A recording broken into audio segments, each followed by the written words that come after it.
James. Yongeza ku ddoboozi taata kikulu nnyo. Nti mbalamusizaako mwenna gye musinzira okuba nga muli. Naffe bwe tutyo. Mwebala okwagala ensi yaffe. Naawe balijjagala. Nze nno ne bw'olabye nga nsiriikiridde ebigambo byange si biwoomu nnyo era biyinza obutakuwoomera. Kasita oba nga tovumye. Ndowooza nze n'ekimuyita okuvumanyiza oba sikimanyi kyotegeeza kuvuma. Anti yogera nga kubanga omutemu bw'omuyita omutemu oba omukozi w'ebikolobero bw'omuyita ekyo kyakola simanyi oba ate awo abeera omuvumi. Anti oba olina okyogera ng'olinako obukakafu nti ye mutemu. Olina omuntu yenna gw'oyinza okubuuzamu NRM n'agamba nti Amini teyali mutemu. Naye ayinza okuwaayo ekifaananyi kyonna nga Amini ali mu kutta. Si bonna nti bagamba nti yali mutemu. Eriyo ali awagira NRM ayinza okugaa nti Amini yali mulungi. Wali abamu. Ani? Nga waliwo oba kale mukama waabwe yali ayimiridde gw'oludeko Museveni ng'agamba nti Amini mulungi nti yate yali mutemu. Naye alinayo ekifaananyi kyonna oba ka vidiyo nga Amini ali mutemula. Anti tetubera kuwayase. Kakati kyekino kimubuza abantu. Omutemu aba mutemu. Era omuntu waba mukozi wa bikolobero atuumwa ebikolobero byakola. Kati ekibi kyemuyina kwe kuddira omutemu ate ne muyita pulezidenti ng'omwogerako. Ng'ate oli mu kulwanyisa mutemu. Oli mu kulwanyisa mukozi wa bikolobero naye ate okyamuyita pulezidenti. Kati ekibuuzo pulezidenti omulamba ate olwanyisa waaki? So kati ensobi mwe gye mukola. Olidde.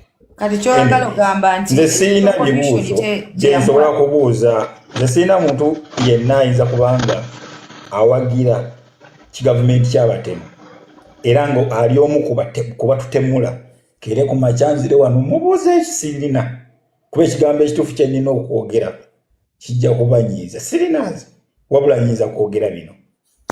Njagala kuyisa obubaka bwange buno actually eri pulezidenti wange. Kuno okusaba kwange. President Kyagulanyi Ssentamu Robert bino bye nkusaba. Nga tetunnakuba kalulu. Nsaba abantu lisiti y'abantu baffe bonna abatandikira ddala ku Yasin Kawuma ne batemulwa Saabatujju Saabatemu Saabakolobero Yoweri Kaguta Museveni. Oba tutere ku lisiti bwe kiba kisoboka n'ennaku z'omwezi oba naawe we tulowooza okubanga babatemulira.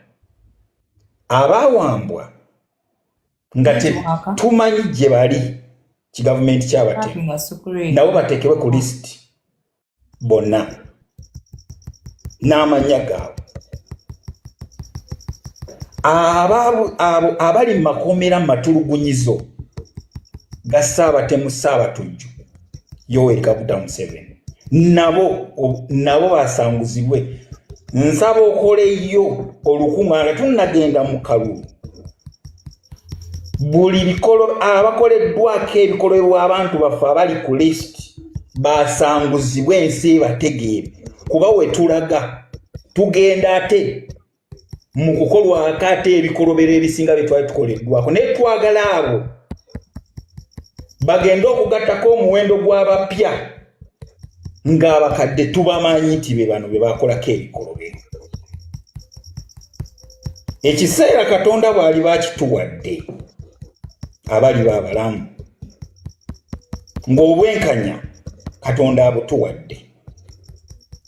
Famire z'abantu abo abattibwa abaabuzibwawo n'abalwa mu matulugunyizo nga kati abawezezaayo myaka 75 bali eyo tebawozesebwa kubanga bawagira Kyagulanyi.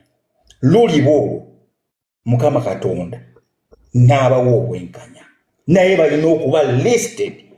Nsaba y'olukuŋŋaana nga tulina kuba kalulu abantu abo boogerweko bakolebweko pressing y'abantu bakoleddwako bikolobero abattiddwa abali mu makomera abatamanyikiddwa gye bali nga ba John Bosco Kibalama ba Muhammad Kanatta eyo group kuba we tulaga bana abatemu mulaba ababeera mu fake account ng'alinayo ka video kamu naye ayagala kwogera ku nsonga za ggwanga n'amannya nga ne bw'omugamba kati saawa eno nti ajja ofeesi yo tasobola kugijjayo naye akulagaze kwogera ku nsonga za Uganda.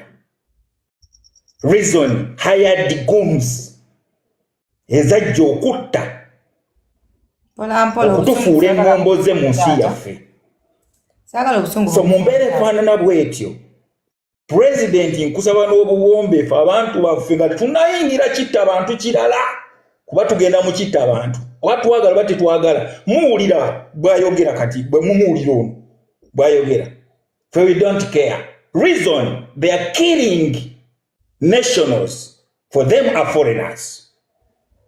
Holi tafaayo kubanga batta tekuli jjajja onayogera talina bajjajja be bawera kaabo omu nga ye basaawo mu Uganda talina obijja wasi yesu baba tutta battabiyenje obijja wasi talina these are foreigners nedda sebo voice agalo jwano ebya bulimba wavayo nga mulina these are foreigners mugamba ajja mu video wavayo nga nze mugambe wuuyo gwe mugamba ajja mu video wavayo mugamba ajja mu video mugamba ajja mu video mugamba ajja mu video mugamba ajja mu video oyo mugamba ajja mu video kufewe bakolako ebikolobero tujja mu video naye ate nga tukimanyi nti batukolako ebikolobero era babitukozeeko naye ate batubalaga nti mu video tujja naye wuuyo mugamba ajje mu video olabe eyeyita omusirikale w'eggwanga tasobola kujja mu video nga wano we tuli nga tuyogera ku nsonga za nsi yaffe naye yeyita musirikale w'eggwanga. Reason mukozi wa bikolobero babeera mu fake account mwe batambulira oli era ajja n'ayogera nga awaana batutemula era n'akulaga ye bw'alina obuyinza obutemula naye nze mbagamba ebigambo bino mmwe batemu mmwe mwatemula ne musucceeding e Rwanda ne mumala ne mudda be mwatemula mwabagamba be batemule million ate ne banga mwe ba Victor mwe ba Victor babe Rwanda mwate be batemula akakadde akalamba mwabave Uganda nga muli hired sponsor naye wano olwaleero ufuwa Uganda kuyogera naye nga munyankoli waawali olaba woobanga mukwano these are foreigners no these are criminals these are criminals these are criminals these are criminals these are criminals these are criminals that's why they kill us that's why they rape our women and our girls. Princess muleka soka eyalege outajjemu obusungu it's okay mchala Jude eno gundi yange okitegera omuntu aba muliro asobola okwogera ekintu kyatalina kwogera because given Princess mpa kumukisa Princess kamba wa example before ogenda kwogera mwami Bwanika nza mugambye okwogera voice. Let me give you an example. Omwana wuno one love okitegera agambye Munyarwanda bamuzalira mu Uganda okitegera. So when we are talking about things that uniting us as omukulembeze wa Robert Chagulanyi Center muchayogerako, let us be one. Kubanga Omunyarwanda yazalibwa Uganda alina citizenship wa Uganda, he is a Ugandan okitegera. Kati omumanyi yazalibwa yazalibwa Uganda ati katirabako wano wulirako sebo voice wano wetuli we need unity because at the end of the day no one abeera n'obwo obusungu because where we are right now nga Judy we are getting where we are in kwekubiriza what are we going to do kukubiriza abantu let's go and vote because at the end of the day no one agamba omuntu olaleero kati ngoyo tash n'omugamba oli muki nga yakimanyi kyali you gonna be wasting your time n'obusungu bo like oyinza n'okuba no I'm not wasting time tash twagala tube realistic abantu abatukuba emiggo n'abakola orders kabeera president ayimirira n'akugamba kyogamba n'omusajja yakuba Bobi Wine bamuyitani ono bamuyitani mukyaba bamuyitani ono akubanya mukiibi babaleese kwogera nnyo okubuzaabuza just recent president lwaddala gagamba kyenkugamba nti abantu abakola ebikolobero si beeri bokka no si kyekyo ande mbuuza mukibi naye munyarwanda mukibi naye munyarwanda nkuddamu reverse psychology lwa nsonga ekigambo kye tubadde tuyimba ne president lwayimirira ng'ayogera nti mutunuulire buli aduumira yenna okwetoloola eggwanga lyonna ne mu kalulu kali they had to change kati saawe eno bakulembezayo ba natives bannange omasagala omanyi wojja wano abantu bajja ku social media reverse psychology sometime omuntu ayagala kwogera kubanga alina obusuubu that is why nina akamutinga nga ye agenze wala nnyo nekumitingamu n'osukakkanamuko kitegeera because at the end of that at the end of that day ulirako voice at the end of that day kyetwagala oba munyarwanda oba mukinga ali mu Uganda ekyo si kyendiko gwobimikisinga okay no so kubimikisinga because kati ebintu byolyo tugamba kati for example ulirako voice for example omwami One Love omulide ng'akaaba n'okkaaba buli omu ssaawa zino amanye ebintu oyo muleke gotomanyi One Love agwa muki okay nono kyekugamba One Love yewaddeko munyarwanda so kati yewaddeko obujulizi muleke yewaddeko obujulizi nagamba ate ng'alondera Uganda wuliriza nze ndi kano ka criminal kenjogera nako soogera ku One Love ati kyenkugamba ati wulirako simuyingizamu kyeŋŋamba for the sake of Banyarwanda that are in the country, when you bring this picture of this and this and this, you're killing some voice. Which picture?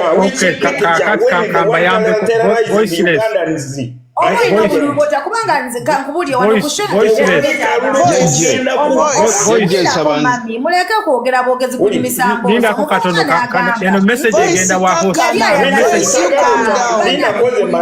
mulindeko katono bannange eno message njagala gisibirira hosti eno message njagala gikusibirira voice lindako voice nkumanyi bulungi hosti nga naawe nga bw'ofuusa omuntu ahostinga abantu nga bwe bati mbadde nkusaba genda mu Google awo waliwo mu psychology kye tuyita PCM oba personal centered approach oba PCA bw'oba hostinze abantu nga bano oba okitegeera oyina buli muntu okumwadressinga okusinziira nga bw'akoze eki ate oyina okulabya background y'omuntu oyo waliwo omuntu akaaba nga atulukusa maziga waliwo omuntu akaaba nga yayisa nsabaga oba okitegeera kakati oyina kati wulira president Kyagulanyi Robert host eno message njikusibirira this is up to you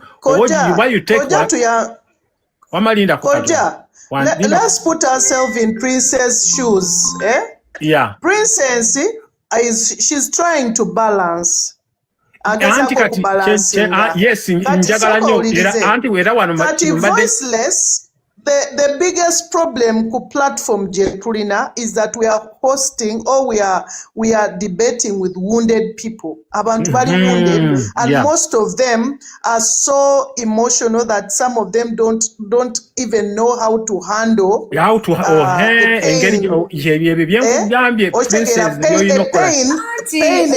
overwhelming but kubanga wano badde owulira tashi wano nga ulinda ku katono linda kwa tono judu obadde owulira tashi wano nga tasha akugamba wano nga ajja wano na bossinga nti we securities we can do this we can do it kyogamba tachi simu ina kye mugambye ulira kakati njagala okugamba oyina okuhandlinga abantu bano bambi abantu abamu balina emotions Kojja that is what I'm doing that is why when it came to touch you didn't say anything because I was asking him the right things.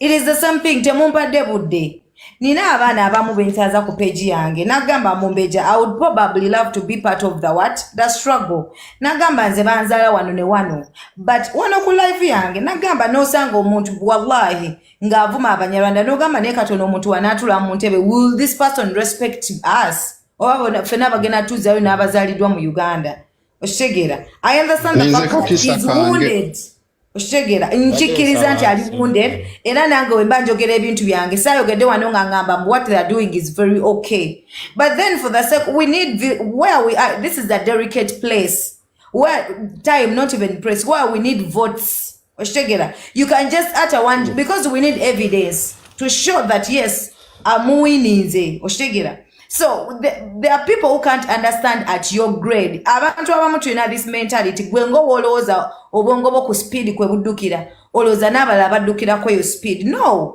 you might utter something here then akalulu akamu n'obanga okakasazzaamu bwe katyo okitegera but because for you have felt control your temper okitegera mbadde nsaba njogere mwengenge lijja kulowooza muntu kyayogeddeko ekyobunyala mbadde nsaba njogere obulamu nga gwe obulwani nga nze siganye kubanga tetugamba tuli bulungi okitegera ngamba nnyo wano abantu mpulirizaako ngamba nnyo wano abantu nti nze mumbeja engage that is why most of the time I don't speak I let people speak nenyingira where necessary because sagala kubanga negeziwaza because when I speak that is when you know that this girl is intelligent or not but I don't assume that everyone understands like how I understand that is why osobola omuntu wano ng'ayogera but nze main point yange alowoozezza ati because gwoba ogamba nti oli mugezi nga you cannot listen to a stupid person then mba sikitegeera okitegera muwulirize then omuguiding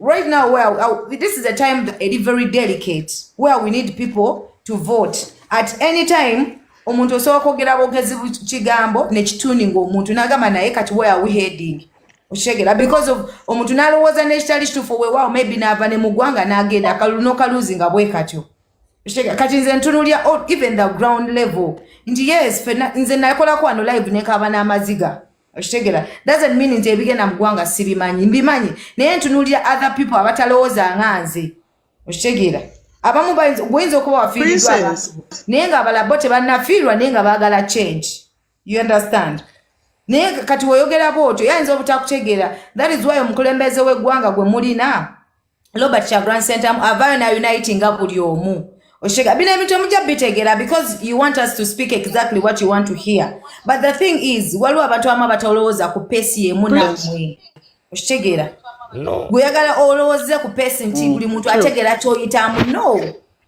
naye kati wojjayo gwe noyogera Omunyarwanda kati ono omuyanja azalidde mu Uganda naye Munnayuganda wagaana okuwa akalufu aba baliuziza at the end of the day no nze mbadde nsaba njogereko nzikiriza njogere Princess mbadde waliwo observation ate gye ndabye bannange ba guys waliwo ekintu kyensensinze I think there are spies here trying to spy the yes, emotional intelligence of Ugandans. Yeah, but they are actually here to test emotional intelligence yaffe. Kakati, that is what they are going to use okuzaayo bagambe bannange abantu babeeweredde bajje batukuba amasasi bajje batutemule. I have quoted one thing. If you've all been very observant, Tash Chayogedde nti abantu baleeta mu operation abamu tewali abuuze olunaku olw'enkya mu Busiro North ne mu Busiro South bategeera bo bazze okola operation, you know. So those are some of the people that they are going to use against us, much as we are also recalling upon all Ugandan security forces, Abana Uganda nga muri mu security forces. I think this is the time that we need you the most. Judge, can I come in naye nga mbegayiridde wano, I have made an observation. They are here to test emotional intelligence y'aba Ugandans, preparing ahead for 15th of January. So banai, tweberere munyo. If you yes. Do not explain the word protest. Chireke. ekizibu kye tulina abannayuganda gwoba owulira nti okaaba oyagala omansire buli omu be united olunaku terunnatuuka just collect yourself together. I think tukozese kati magezi ga kika kya waggulu nnyo kunga abantu omugambe nze nva gundi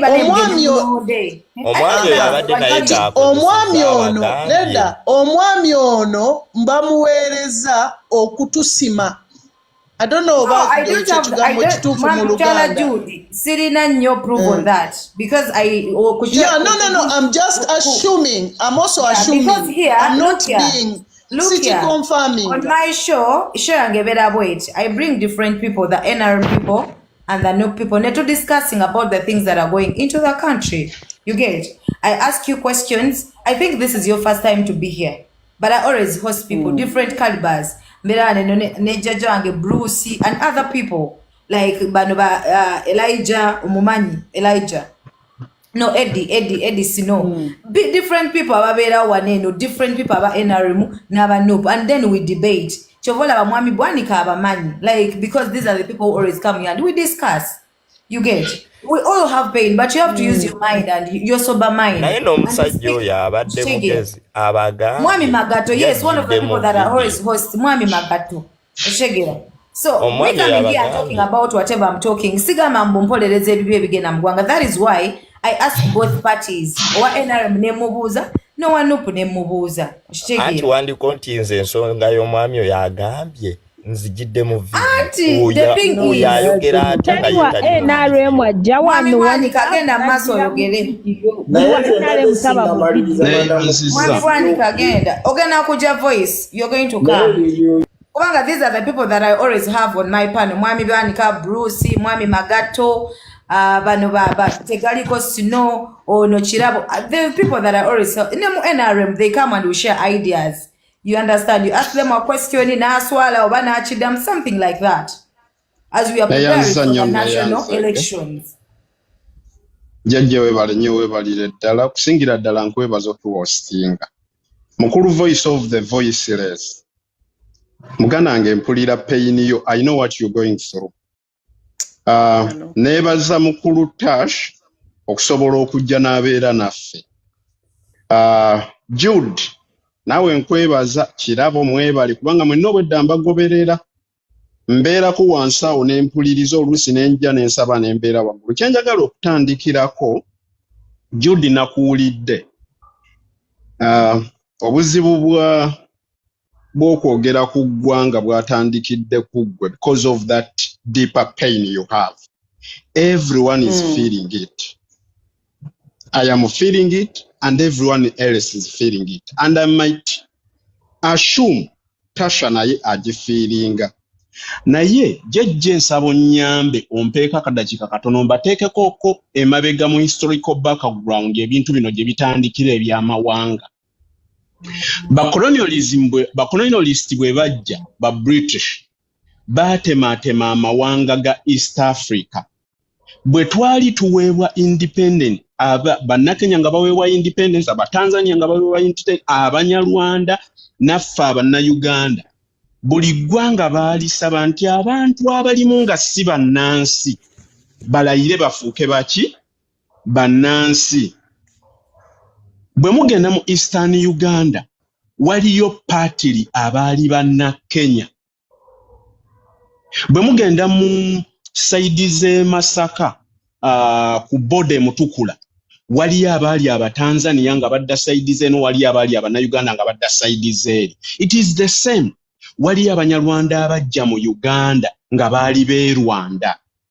Kyekyakozesa kityo bano abafuzi b'amatwale nti after independence buli muntu yenna aweereddwa olukusa okufuuka munnansi eyo gy'asangiddwa.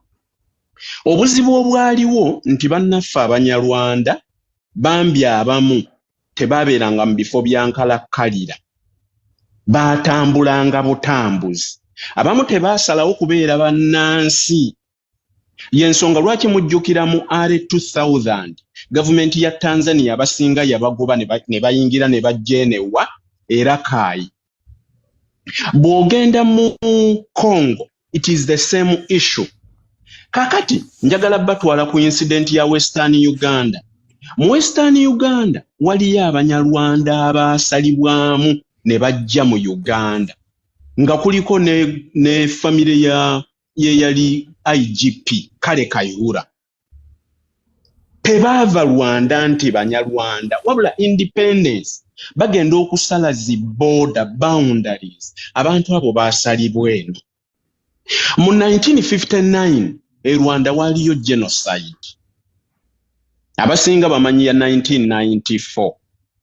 Mu 1959 abantu abo bebalwanagana and before 59 abantu babunga abamu ne bagende Kongo Abanyarwanda abalala ne bagende Tanzania abamu ne bajje Uganda. Abayingira Uganda bwe batuuka mu Western Uganda mukulu Tasha ajja kuki Kakasa bw'aba kitegeera ayinza okukyongerako. Babagobayo abali bavudde Rwanda.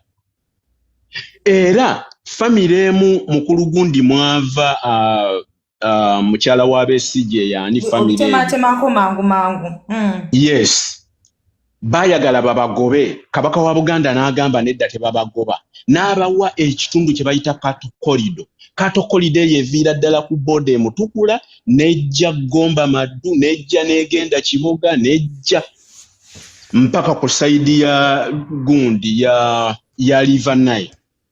Kakati abantu bwe tubeera wano tunula Abanyarwanda bonna ne tubatwalanga abagwira kibeera kikyamu.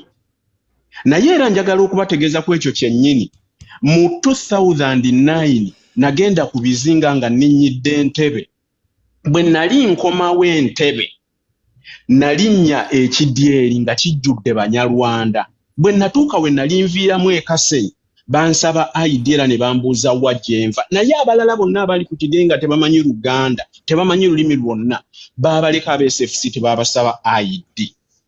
Bwe namubuuza owa SFC nansongera n'angamba ngende mbuuze mukama we n'angamba tajja kubitegeera. Bino byenjogera byatuuka ku nze ne ntuuka ku mwami bamuyita Lunyiranyira yali ssentebe wa mwalo gw'e Kasenyi ne mugamba bano abaami bansabye ID naye abatali bannansi babalese.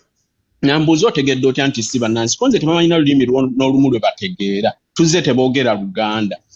N'angamba omukulu oyo nti bw'ogenda ku bizinga waliwo ekizinga bakiyita Nyange tekuliiko Munnayuganda n'omu. Mukulu Tasha nsaba okinoonyereza ekyo bw'obanga oli mugundi. Kati abantu bwe bajjayo obulumi bwabwe ebintu bino waliwo ebigenda mu maaso waliwo ne betulina okuprovinga. Naye mbasaba bw'obeera ng'oli emotional tojja ku platform bweziti. Ekisookera ddala gwe ne bw'obeera nga toli mu Uganda family zo ziri mu Uganda. N'ekirala Madamu Jejje ku platform yeno tewateekako disclaimer nti ebigambo bwanika byayogera bigambo bibye. Kikuvunaanyizibwako gwe alanga page eno okubanga oyina sporo. Yesu bitugamba naye recordings abanaakunoonya bayinza obutabeera nazo. Sagala kutiisa naye oyina okubeera ne disclaimer waggulu nti ebigambo bye muwulira byonna biva mu kamwa kaabo era bye bivunaanyizibwako. Bwe njija n'entema ekigambo gwe nannyini page kireme kukwatako. Nzira ku mukulu Tasha. Mukulu Tasha nsaba kutegeeza wasookedde ku kya uniform nti amagye ne poliisi oba bali mu bitongole by'okwerinda baddembe okwambala engoye z'abasiviliya era temugoberera na constitution. Muganda wange muli wansi wa constitution. Era bw'oba ogamba nti muli wansi wa constitution by'ogenda okukola ku election day tebiriiyo. Constitution ffenna yeetufuga n'omukulembeze atwala eggwanga lino ali under constitution. Kyenjagala okugamba abantu abali wano n'okuva campaign we zaatandika buli kintu kyonna bakikola under law. Era nkusaba n'olulimi olukozesebwa nti hooliganism lulekerewa abo kubanga gw'okimanyi mu military law omuntu yenna agenda okutta omuntu amwambulako ekifaananyi ky'obuntu y'ensonga lwaki babayita biyenje mese tebatta bantu. Kakati muganda wa nsaba kukutegeeza mugoberera mateeka era muli wansi w'amateeka tobisa bannayuganda. Abantu bonna abagenda corporations mu magye bw'aba nga tayambadde uniform alina okupresentinga ID kubanga bwanika asobola okulumba abamubbako ettaka. Asobola okulumba abamubbako ettaka n'abatemaatema nga yeerimbye oba n'abawamba nga yeerimbise mu kifaananyi ky'obukuumaddembe. Muganda wange amagye g'oweereza gasooka kubeera mu NRA oluvannyuma ne gafuuka UPDF. Omanyi biki ebyo byonna kye bitegeeza. Bannayuganda nkukootinze n'obagamba mugende mulonde nga mugoberera amateeka. Indeed, that's what everyone is wishing to do. Era tubasaba, do not provoke people. Do not do things that is going to turn down this country. Yeah. Everyone is trusting you in this uniform. It is taxpayers' uniform. You are our brother whenever you're coming from. Whether you're coming from West, whether you're coming from North, you are the son of this land. Togezaako kulowooza nti be munatta mujja kuba temutta bannansi. Ne bw'obanga ova Rwanda nga wali refugee Katonda n'akuyamba n'ofuna obutuuze bwa Uganda n'ogenda mu magye ga Uganda, you still serving the people of Uganda. Lastly, bwe mubeera mulowooza nti n'amagye temugezaako kukola ekintu kyonna amagye galiwo okukuuma nsi. Amagye tegateekeddwa kubeera nga gatta bannansi kuba teriiyo gavumenti yali etaaninze kebeera mu history. Teriiyo gavumenti yali etaaninze against its own people and it remains standing because the people you are ruling or you governing, they are the people that makes the government. Okitegeera muganda wange. So bw'oba oyogera muganda wange nga bwe weenenyeza n'ogamba nti tokkiriza mu bintu bityoboola abantu, ekikyamu kiyita ekikyamu n'ekituufu leka kibe ekituufu. Abantu ba people power babadde batambula. Mbadde nga nkootinga President Robert Kyagulanyi Ssentamu ng'agamba temulwana ne bwe babasika ne bwe bamuyuliza essa temulwana. Do not be violent. And look at the police officer and the army officer, they are our brothers and sisters. How do you interpret that? Kitegeeza abantu be muliko be mukuba, be mutundulamu amaaso. They are not violent, they are non-violent. Look at the people who are holding the national flag. And look at how the army treat them. Nekirala, amagye gayina bwe gabeera gayitiddwa okuyamba ku poliisi. Kitegeeza nti embeera ebeera eggaye oba obudde bususse ku bunnaabwo. Naye gwe walabye eyo obudde obwetaagisa okuyita amagye okubeera mu campaign oba okuyita okubeera we balondera. I submit to you, JJ, while calling upon the NUP members, please be calm. Please control your emotions. Nze am a boxer, a former boxer. Coach wange yaŋŋambanga kasita olabanga omusajja kubanga bw'ogenda mulingi okulwana ne jjejje osobola n'omugamba nti bwe mmala okukuba ngenda kuleepinga maamawo just to make you lose your temper. Oh yeah, that is true. Kakati muganda wange bwe mubeera nga muwagira enkyukakyuka nga muli ba revolutionaries mwewala okubeera n'obusungu. Bintu bingi bitukoleddwako. Be calm, be humble. The time is coming. You cannot stand alone and win the war. We need each other. We don't want you to be abducted, voice of voice. We don't want your family to be abducted at this moment. Yes. We want to stand together on that last moment. Don't stand alone at this moment. I submit to you, Judge. Thank you so much. Baden saba kazindalo katono nnyo banaye. Nange njalako kazindalo naye. Kale Ivan, go ahead then Timo, then voice amale then Timoje. By the mwami magatu Timo wakajja mwami magatu yakusooseewo. Muganda wange the voice obadde ombuzeeko nsanyusa nnyo okulaba ku mukutu guno. Era oyo no muganda wange oyo the voice bwe tulwanye entalo for years. Kakati ne Kojja Omugezi nkimanyi wali awo wansi nkulamusizza nnyo muganda wange n'abalala mwami Magato. Kakati nze njagala mbabuulira ekintu kino. First of all, omwami oyo Tash tabeerangako mu magye era si munnamagye. Ekyo kyo I'm assuring you that he's just a wannabe, someone probably who admires to be mu magye naye si munnamagye. Ebyo obiwulirira na mu ngeri gy'ayogera gy'articulatingamu ensonga ze okitegeera. So naye si kibi okwagala oba okweyagaliza okwadmiring okubeera mu service oba mu magye, naye temudda wano kumutya oba kutya nti munnamagye biki is not. So then n'ekirala njagala mbabuulire, no one has monopoly on violence. Era ekyo nkigamba mwami Tasha akigamba mikwano gye kuba probably ayinayo mikwano gye mu UPDF oba mu SFC oba mu ezo circles. No one has a monopoly on violence. Museveni ebyaliwo bwe byaliwo tewali yali amukkiririzaamu nti oba asobola n'okukola bye yakola okitegeera, naye yakola bye yakola era naye regimes ezaaliko zaali tezisobola mukkiririzaamu nti asobola okubeera violent, naye n'akozesa violence n'afuna kye yali ayagala.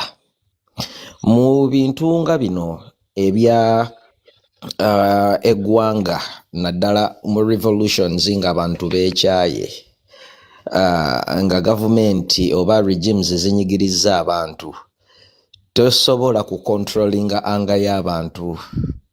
Nebo preachinga peace, no kubiriza abantu obuta becoming violent. There comes a point where abantu webatuuka ekiseera nga they cannot hold it any longer, nga they are provoked to the core. Okitegeera, ne bw'ebeera kapa n'oginyigiriza ku kisenge, however peaceful it might be, era esobola okukola akatiisa n'ekwagula ng'eri yeetaasa okudduka okwescapinga. That's human nature. Ekyo kintu kyabu like it's human. Okitegeera, waliwo ekintu kye tuyita reflex action. Omuntu nga yeekanze osobola okukuba omuntu oli ayinza okujja n'akubogolera we bo n'omukuba oluyi within the flips of seconds nga tokirowoozezaako. Okitegeera, ekyo ne bw'ogenda mu kooti osobola okwewozaako obagamba I did not think about it, it was a reflex action because I did not pause. Bwe yankuba oluli I did not pause a bit, naye reflex action yankaka. It's human nature. Nenesanga nga nange mukubi oluyi. Okitegeera, you can go away with it. So kakati when it comes to violence, Museveni oba UPDF oba nze gye nnyinza okuyita NRA si be balina monopoly ku violence bokka. Ekyo you be rest assured about that. Fe tu preachinga peace era tugamba tugenda kulonda mu mirembe, akalulu tugenda kakuumanga constitution bwe tugamba mu mateeka, buli kimu tugenda kikola mu mateeka. Okitegeera. So ebiseera ebisinga tulabye nga amagye UPDF, police, military, baani JAT nga be baprovokinga bannayuganda ba citizens. Biseera bingi be babakuba emiggo, babakuba tear gas for no reason, bakola effujjo lyonna erya buli kika ku bannansi. I've seen a lot of video clips nga abasirikale bakuba abannayuganda nga bakutte just flag. Today waliwo omuvubuka gwendabye ku boda nga mu campaign trail Mukono nga bamuliko bamukuba just because abadde atadde Uganda flag ku pikipiki ye. Ukitegeera. So kakati babatomeza n'emmotoka zaabwe. Yeah. So kakati nze njagala nkikubulire bannayuganda nga bakyakipinze peace, it's not guaranteed nti they will be peaceful, you know, mpaka nga mwemukola nga bakwano baabo, because I know toli mu security naye probably yonayo mikwano gyo nga mikwano gyo gikole fujjo gyegikola ku bannayuganda. I'm telling you and I'm assuring you this, Ugandans are not stupid. Era bakuuma eddembe naye ate nabo balina capacity esobola okubecoming violent. Remember Museveni we yagenda mu nsiko abaamuyambako baali bannayuganda. Olira, when Museveni became violent, he was helped by Ugandans. So tolowooza nti abayamba Museveni ne be yalwana nabo mu nsiko aba becoming violent nti eyo yokka ye yali ensigo era yaggwawo be bokka abaalina monopole oba abaali basobola obeera violent nti tewakyasobola kubeerayo balala. Bannayuganda bangi okitegeera ate bangi abakooye bangi abanyigiriziddwa bangi abakooye ebikolobero by'abakwano bammwe bangi. So ebyo byodda wano n'otandika okuteekawo kind of intimidation nga mutiisatiisa Abannayuganda mulowooza Abannayuganda bajja kutya nnyo batiitiire. Okitegeera mwe mukole effujjo mutte abantu bo nga bali awo batudde baleme okwerwanako. I'm assuring you this nti Bannayuganda they are capable of becoming violent as well, and it can even be worse than what you think.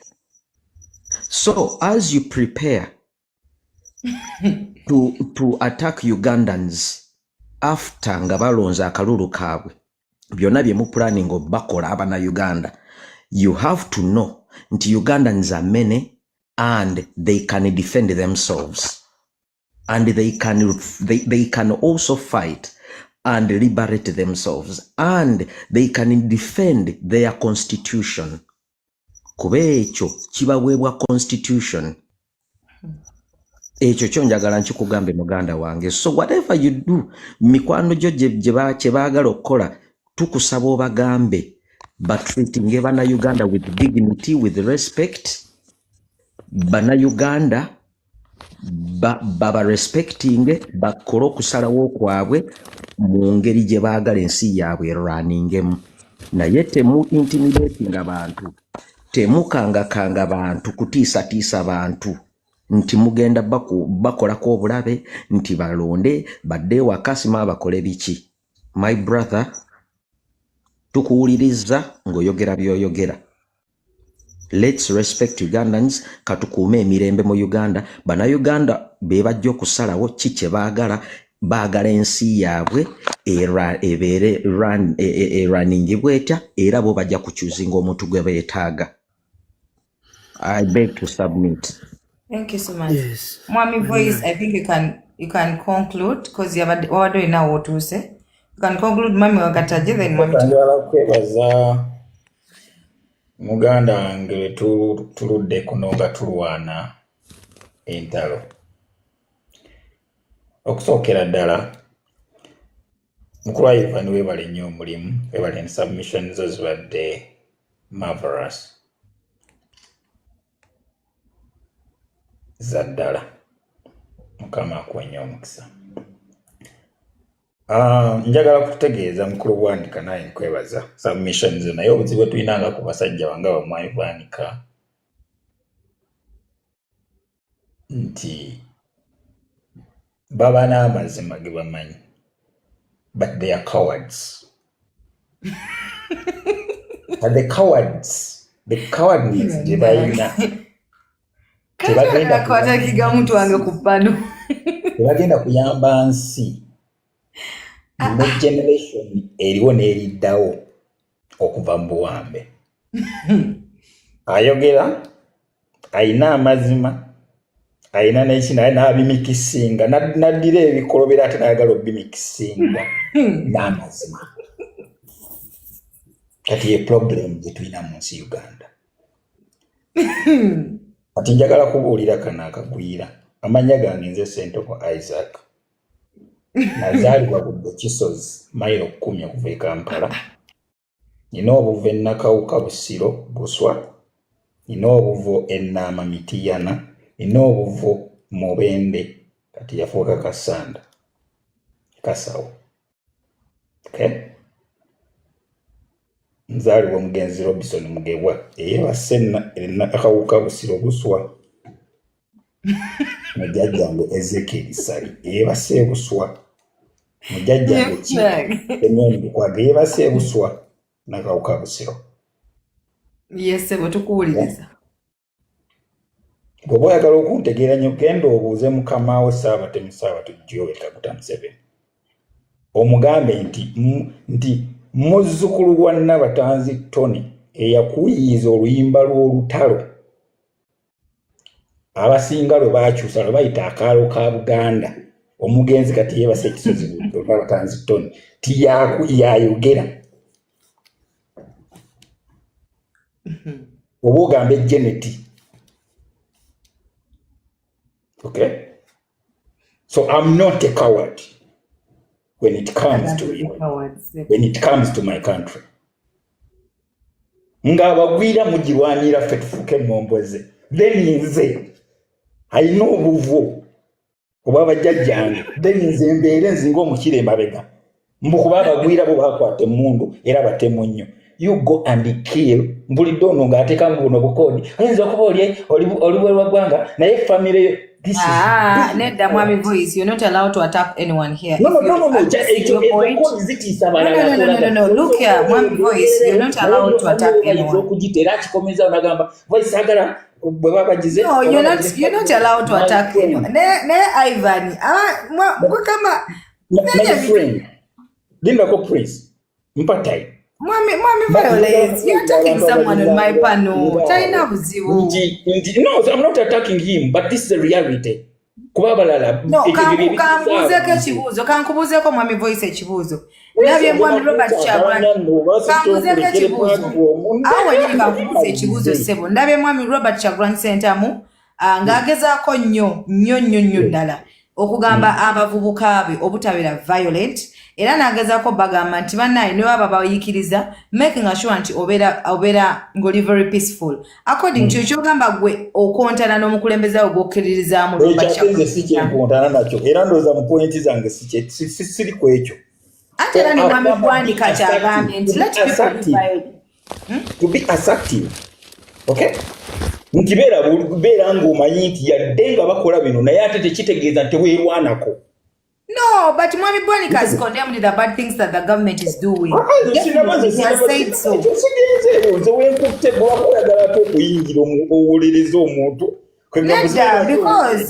Mwami Voice, I've been with Mwami Bwanika for quite a long period of time now.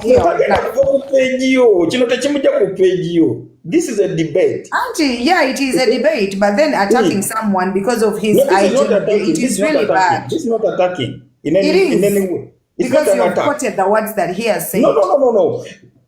Omuntu abanga mentioning omuntu emirundi egisoba mu ebiri. That's not an attack. It is a response and a reply. What's it about? Network.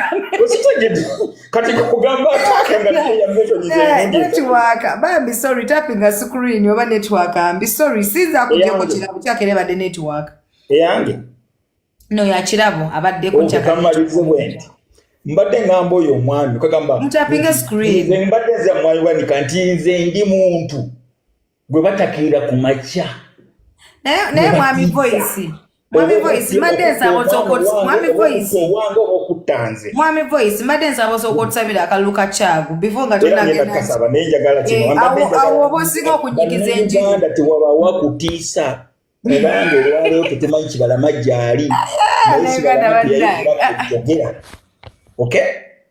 Bamuwamba tetumanyi gyali. Yasini Kawuma talinayo kigambo kyonna ku record. Naye Ssaabatuuju Museveni yamukuba essasi. Ati kati wulira ko Voice. Ebyo byonna bibaddewo tetusobola bikomyawo. The things have already happened. Tulina okuuma mirembe paka kwolwo olunaku. Okwogera tekujjaawo. Okwogera bino tekujjaawo nti essasi lijja kutayiza. I would wish to respond to voice of voice. Linda ko corresponding nange zikansaba akalulu ka president Kyagulanyi. Tokoza paka lulwa oba awonyena kuba nkulisanyo. Bale mtapinge screen network awevako mwena mujavaako. Kakati kino nze nsaba akalulu ka president Kyagulanyi. Malonzikirize mbaddemu ng'abapya tebannajja. Yes, Linda nze nsaba akalulu ka president Kyagulanyi ojja kasaba nga mvuddeko. Kubanze ngenda. Bannayuganda mwenna nga 15 omwezi guno gwe twogerako wiiki etandika okwosa enkya mbasaba nesse kusaba yenna tulina ekigambo protestive vote kwe kulonda akalulu mu bungi nga mukozesa ekiruyi ekivudde mu bikolobero ebitukoleddwako emyaka 40 nga ke kalulu kokka kalina okutuyamba okuteeka ekkomo ku kitta bantu okuteeka ekkomo ku kiwamba bantu okuteeka ekkomo ku kisiba abantu abakyewatali misango okuteeka ekkomo ku kibba ttaka ekikuteeka ekkomo ku kuwaŋŋangusa bannansi abagwira bo ne bamaamira mu nsi yaffe bannannyiniyo bo ne bajaamuka okuteeka ekkomo ku byobugagga by'ensi Katonda byatuwanga ennyanja okugijjako bannansi abagwira ne bagimaamira okuteeka ekkomo ku byobugagga by'omu ttaka nga gold mafuta okubanga tekagenda bugenzi nga bannansi tebamanyi gagenda gateera gavaamu gatya era ezivaamu zikola ki okuteeka ekkomo ku bulyake okuteeka ku kusobola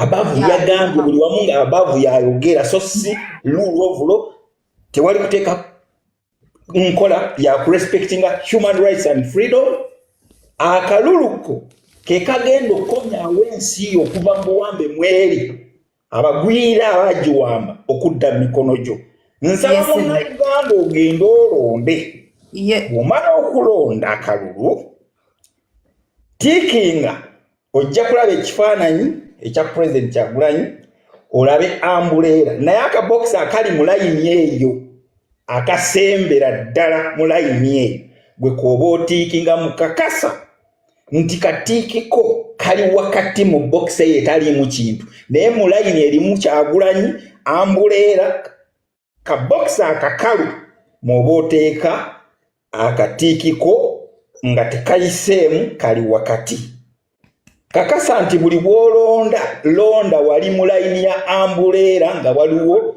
nti National Unity Platform no oba wa MP oba kansala Kakasa nti olonda wa ambuleera bw'omala okukakasa ekyo nti obikozi va wali w'olondedde bala kwota akatundutundu k'ekisaawe kyebayita ekisaawe ky'omupiira sebo bagambye 20 meters si katundutundu ati nkidda mu Luganda omuntu mwategeerera nga ofunzafunza kuba nina abantu abalakukana akatundutundu k'ekisaawe ky'omupiira akatundu se ekitundu jjako ekitundu kati okyaseemu akatundutundu no abantu balina okugenda ne katemuka bapime oba obutawera emabega okuva we walondedde ze meters 20 z'oba oyimiriramu sigalawo paka kubala akalulu etumala okukabala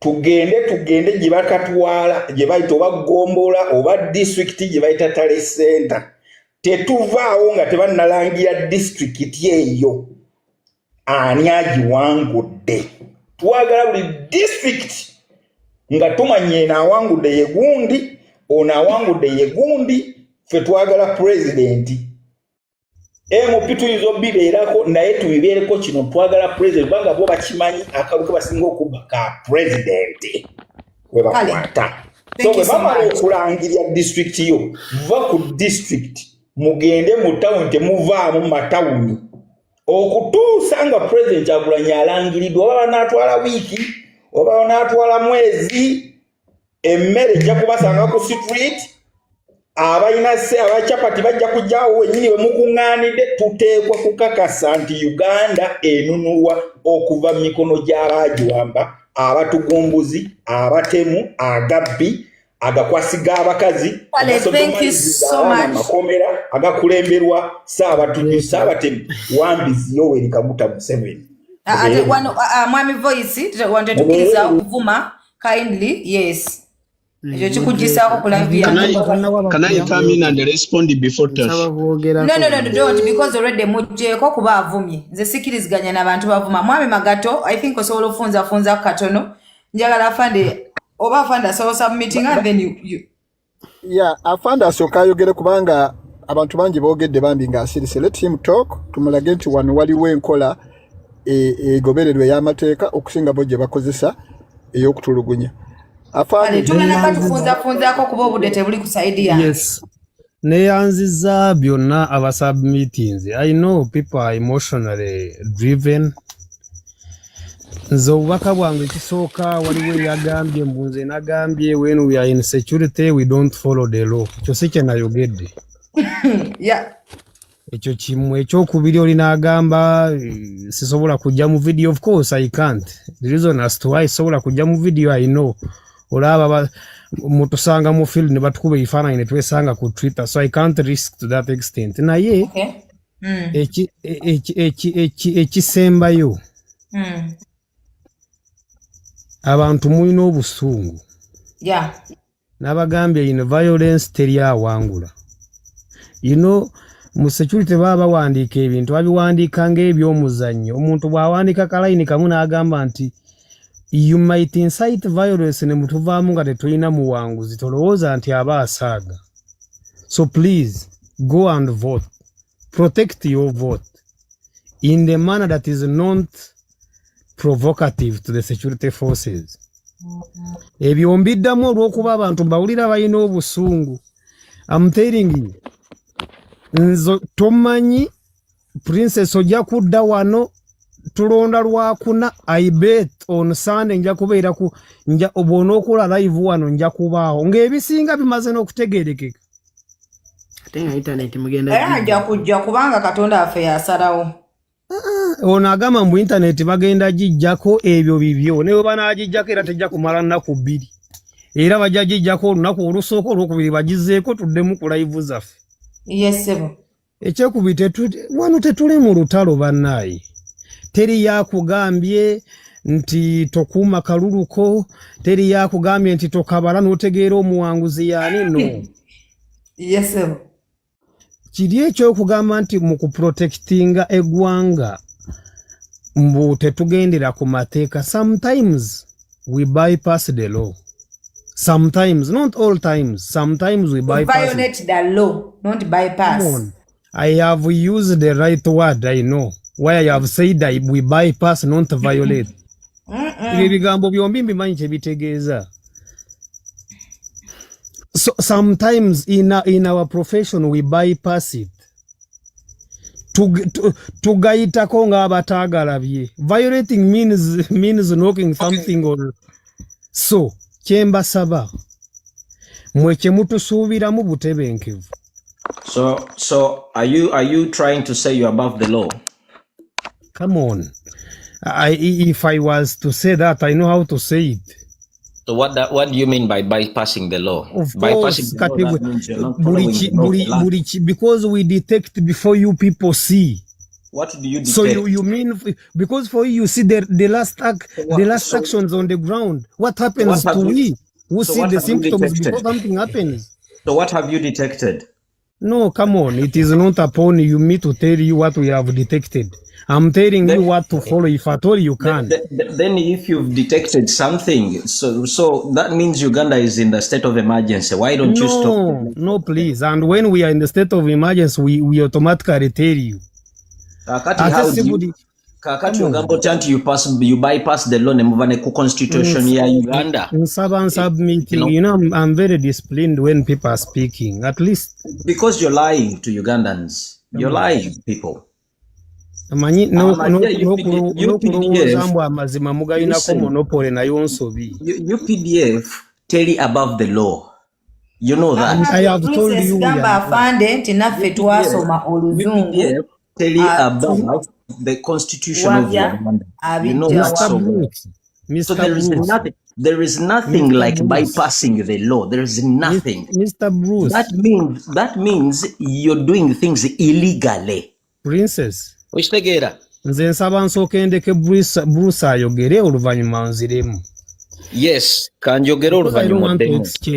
Yes, kanjogera oluvannyuma oddemu kubanze saagala abantu balimba abantu. There is nothing like bypassing the law. Under which circumstances era mu nsi kyensi erina amateeka erina constitution egobererwa nga ne UPDF security forces zonna mu Uganda following that constitution. Are you following your NRA rebel group constitution separate to the Uganda constitution, or probably that's what you have to tell us, that What? UPDF has its own constitution we follow, but not the Ugandan laws? Because there is nothing legally bypassing the law. There is nothing of that sort. So kakati tosobola kulimba bantu wano okujjako abantu abataasomako oba abatalina civic education, you know, bemwadinayinga okumanya ebintu bino bemuyinza okulimba. Mr. Bruce, kanyambeko ku mwami ono katono nnyo nga bw'agambye nti ali mu security nga muwa history. Tali mu security nawe. Leka muleke nga bw'ali ye bw'ayogeredde. Mr. Magato, nsaba nsooke nziremu Bruce, please. Ogenda muddamu nga nange bw'onziramu kyekimu almost. Mu 1988, President Museveni yagaba army ranks n'agamba nti olw'ensonga nti amagye ga NRA ebe gabadde mu nsiko nga tegalina recognized army ranks internationally, galina violations gabadde gakola. Naye kaabawe army ranks buli omu amanye chain of command wadde zaaliwo mu nsiko naye zaali mu nsiko zaali kuludi, era babeere nga bagoberera amateeka agensi yonna ne ku ground. 1988 Habyarimana yali omugenyi omukulu era yasooka kuwa Eritu Mwine nazaako Lweje Magisa. Kitegeeza ki nti yali abawa amateeka ne ranks ezo babeere nga bazigoberera. Kakati gwe bw'otugamba nti you bypass the law, kitegeeza ova ku nnono eri gye yateekawo mu 1988. Kakati sebo yogera. Kati kankubulire muganda wange. That is why I told you me when people are submitting I keep quiet. What I call submitting, bypassing the law is, if at all, take for example, we are in a group, I have detected a threat. But when detecting a threat, munkole ya mateka, ntekedwa okubuulira Princess bwaba yanonyereza. Come on. Yes, sir. Princess bwabanga yanonyereza mubulire, you know what, I have detected someone has a grenade or babichi or has an explosive, any type of an explosive. Agoge mateka. Agatari mateka where we bypass is. Nze nga senamana kulowooza ku Princess byana anonyereza. Nkutomera gwayina explosive bobera makati g'abantu. If at all I have detected. Explosive egenda okubwatuka nga mu makati g'abantu ovuddemu. Final end result emaliriza nga teri muntu afudde naye nze nga mukutomera nakoze ensobi. That is what we call bypassing the law. Bypassing the law does not mean that we should break the law. No. Nze kyenkubuulira kiri kimu. When there are national threats, we do everything possible. The constitution comes afterward. Because abantu we banaafa, you're not going to stand here to gambe lwaki temwa following the constitution. No, you will ask us, where were you when people were dying? Where were you when this was happening? So please, tovula nabagenze siri mu namawulire. I'm not an expert in journalism. I do my work. Esimu eno olw'okubangirina neekuba ebifaananyi nenzija wano nenjogera does not make me an expert. Kati nze muntu bwajja wano nagamba I'm an expert, I have been here, bino byemuteekeddwa okugobera. Yes, we have to follow the law, but when there is time to follow it. When I detect a threat where we don't have time, I will bypass it. I will explain afterwards. Now, Mr. Tash. Thank you. Yes. Ivan, allow me time, Ivan. I want to request a few questions from Mr. Tash. No. You're not allowed, Mr. Matovu, because I have people on the platform that have not yet said anything. Kindly. Okay, no problem. I'll listen. Nsaba kubuuza ku Mr. Tash oyo. Ebibuuzo bitono nnyo. Naye nga sinnamubuuza ebibuuzo ebyo. Nsaba kusabira President wange akalulu. Bannayuganda mwenna ennaku z'omwezi nga 15 January ke kaseera ke tulinayo okwenunula okuva mu buwambe bwe tulimu n'obusibe bwe tulimu essaawa zino.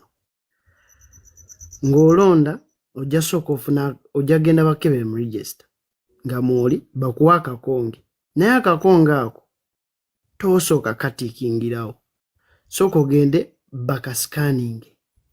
Bwe bamala okasikaninga ne kaaka green kaba katuufu, ogende otiikinge ewali umbrella. Bw'onaatiikinga ewali umbrella ojja kuba otiikinze omukulembeze waffe. Then njala buuza omwami oyo. Mr. Timothy kampangiramu katono. Singa tuba kuba akalulu. Mr. Timothy, bw'ogamba abantu baffe batiikinga wali umbrella, maka bajja giteeka mu umbrella, waliwo akabox akali blank. Ekyo bakiyisa akabox akali blank. Oli bw'omugamba tiikinga mu umbrella, ojja teeka maka mu umbrella. Akalulu kaba kafudde. Ekyo kyo kituufu.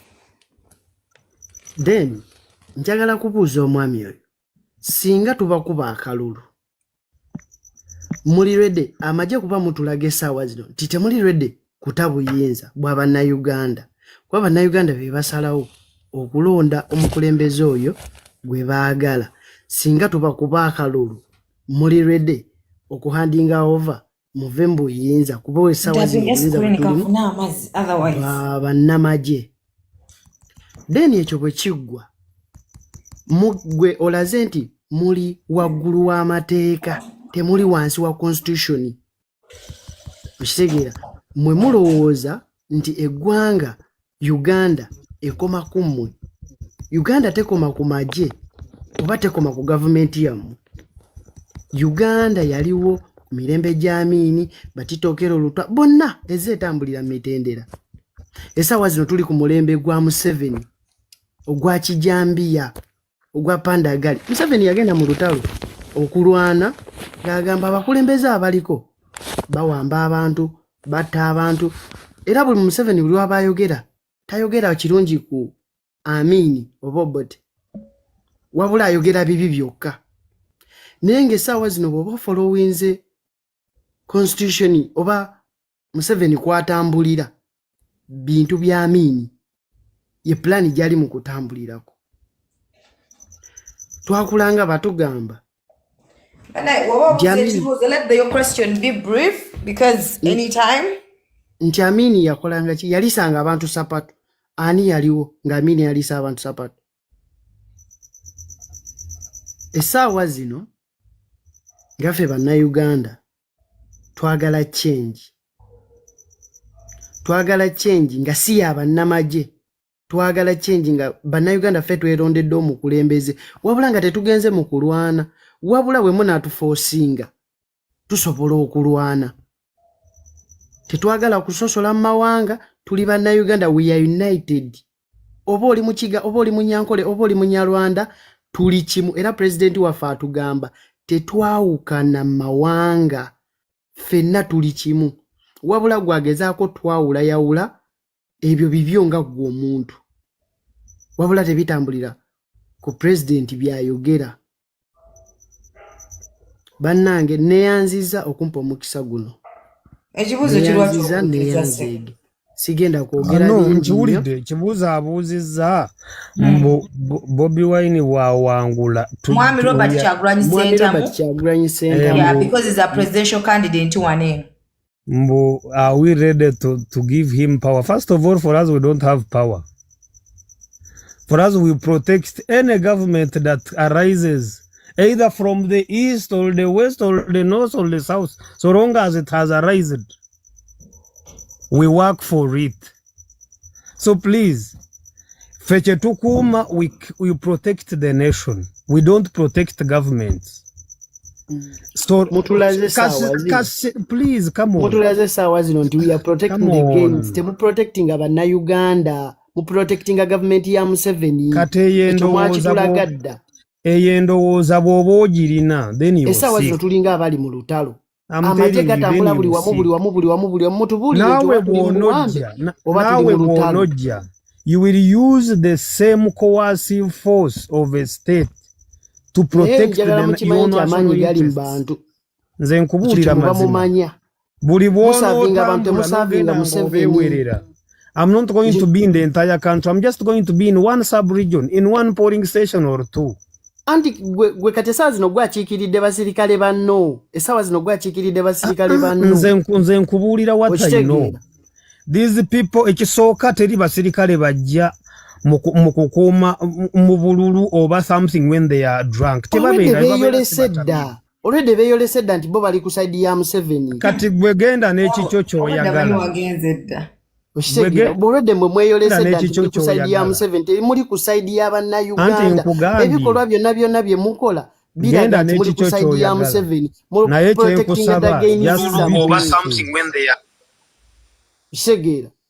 Manye nti bannayuganda babalaba. Kati gwe genda n'ekikyo ky'oyagala. Oshegera mumuli ku side ya Museveni naye mwe mukimanyi Timothy nga oyagala respecting omukulembezeewo oba respecting ow'omulala. Thank you. Esawa zino tuli ku time bomb esawa yonna Museveni tumujja mu buyinza ekyo kyo tukibabuulira. We are ready.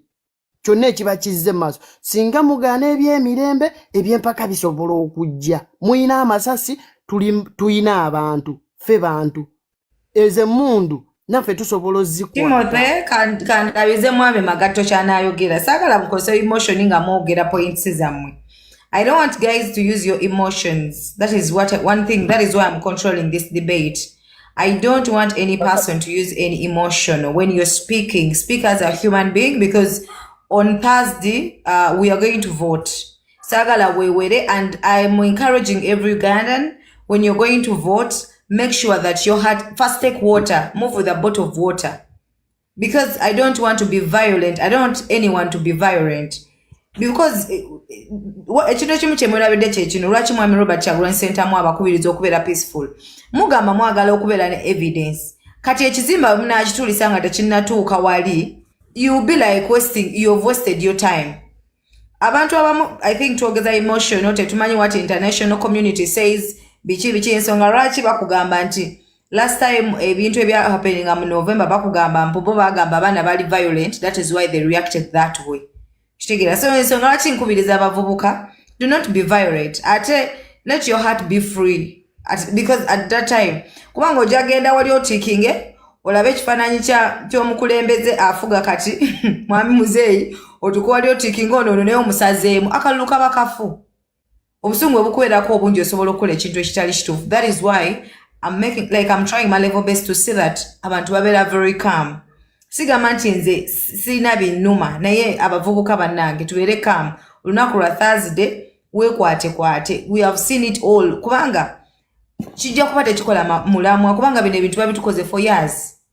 Kati woyo nonanga totuusi wali notakola kyolina kukola, meaning we have wasted our time. Kuba ntegerekeka bulungi. Because coming here, no gamba, kati mwami voices, byonna tubirabye, we have seen it all, but what are we supposed to do at this particular time, in this critical condition? What are we supposed to do? Shegera. Okogera twogedde. Now, when you talk about voting and people, that is a good idea. Obo shegera. So let's, submission yange, tukumye mirembe, ng'omulaba mukulembeze wa mwagamba, keep your peace. Shegera. Yes, because at the end of that day, sagala muntu yena muntu abera violent before that day comes. Akalulu oyinza okukasula at any time. Oyinza okukasazamu at any time. Okitegeera. Kale mwami magatoboza ekibuuzo kyo kubanga obudde buntwala supiidi. Nze sirina nnyo kyenja kubuuza mwami Tash. Wabula njagala nsubmitting busubmitting. Ekisooka nsaba akalulu ka presidential candidate Robert Kyagulanyi Ssentamu gwensuubira era gwenkakasa okusinziira ku byazayogera n'ebyendaba byakola ajja kuyamba eggwanga lyaffe lidde mu mikono gy'abantu live mbano abawamba obuwambi obuyinza ne bayifuula bannakyemalira. Akabokisi kakalulu era ngenda kaddamu nti akabokisi akalinaanye manvuuli akali blank wooteeka tiikiyo so si ku manvuuli bona makinga manvuli akalulu kaba kakozeki kaba kafudde. Kakati Mr. Tash, tulabye ba dictators nga babeera mu buyinza emyaka 3, 4, 5 ne end result yaabwe ebeera mbi. Ngenda kuwa Saddam, Gaddafi, Mobutu, Bashir, Assad, Abdul Saleh, Siad Barre owa Somalia yakyasinze okuba n'amagye ag'amaanyi. Nebyo nebyo abatuukako obimanyi. Today, President Museveni naye mu nsi yonna bamuconsideringanga authoritarian leader, dictator, long serving president mu East African small nation Uganda. Bannansi tebali violent. Ne mu bakozeeko ebikolobero. Ebikolobero ebyo gw'ogambye mbu you bypass the law. Oba you bypass the law, oba you do it intentionally because of command from above, oba from the chief of command, we don't know. Ne mukwate mmotoka zaffe. Kirawo ina network embi. Ye mwami no kirabo wavako waddako your network is poor. Kiba bagambi mtapinge screen kuba network eri very poor. Yeah. You can go ahead. Mukwate mmotoka zaffe nga zetuguze n'omusolo gwaffe mbulumi ne muzitomeza abaana baffe ne muzitomeza abantu baffe. Gwe n'ogamba nti mu bypassinga law oba mula mu detectinze alina bomu ne mwagala mu mutomere ne mutukubatia gas ne mutugongobaza amaaso ne muwambe ettaka ne mutujja ne mutugoba ku ttaka ne mutumme emirimu mu government ne mumma abaana baffe betuweeredde nga tutunze ebibanja byaffe byonna byonna ne mubyefuga ne mutumma tenda za government bwe muba mukwatiddwa ensonyi ne muzituwa ne mugaana okutusasula ne tubanja government n'ogibanja emyaka 5 nga n'ebyosinzeyo banka n'ebitwala ate mmwe byennyini ne mubigula ne muleeta abaana baffe okubulwa emirimu ne babungeetera mu malungu mu Middle East mwabammwe ne mugaana okubawa passports mwagala basigale ku ground badominating ground era etteeka gye liri mu internal affairs order ti omuntu yenna alimu akasayi konna ak'e Rwanda temumuwa passport kubanga taba mugwira fene tubeera uliriza mama fene tubeera happy nga tulowooza nti tembawadde passport kubanga bagwira naye ng'ekigendererwa mwagala basigale ku ground badominating national cake fe tugende mu Middle East butunonayo green pasture etatonya nkuba ne tubungeeta kakati ebintu ebyo byonna Mr. Tash bannansi bibaluma ne muleeta abachina ne basima omusenyu ne mutugoba ku nnyanja ne mwokya obutale ne muzimbawo ebizimbe byammwe ebintu ebyo byonna bituluma mutukozeeko violence. I don't know oba ezo violence zemukolera muba mu bypassinga mateeka nga bwe watugambye naye byonna tubiraba kakati Mr. Tash bwe tupayiringa obusungu obwo bwonna tugenda kubuteeka ku ballot paper ku Lwokutaano naye obusungu obwo naffe tuli bantu busobola okuyitawo sengera munaaba musazeewo okutunyigiriza. Omukulembeze yatugamba nti mubeera n'emmundu zibamu amasasi 16 ng'alinga yagamba nti mujja zitukubisa era muzitukubisizza ebbanga naye mutabani wa Gaddafi Sefu Gaddafi eyasomera mu London School of Economics yayimirira oba yatuula ku TV yensi yaabwe n'agamba Abalibya mugenda kunaaba omusaayi singa mugezaako okulemerako ku kiki kye mwagala. Baamukuba kitaawe n'afa ne bamuteeka mu kigango nga tebamubiseeko ne muganda we Sefu Gaddafi naye ne bamukwata nga adduka batrege rebels naye kati gye bali bamanyiiyo. So Mr. Tash ebigambo bino biwulire obitwale ggwe ng'omuntu ne ku banno b'okola nabo obibagambye nti bannansi bino bye bigambo bye boogera maybe tebabiwulira. Few days nalabye muzeeyi Museveni ng'avuma omusirikale amukuuma mbu you idiot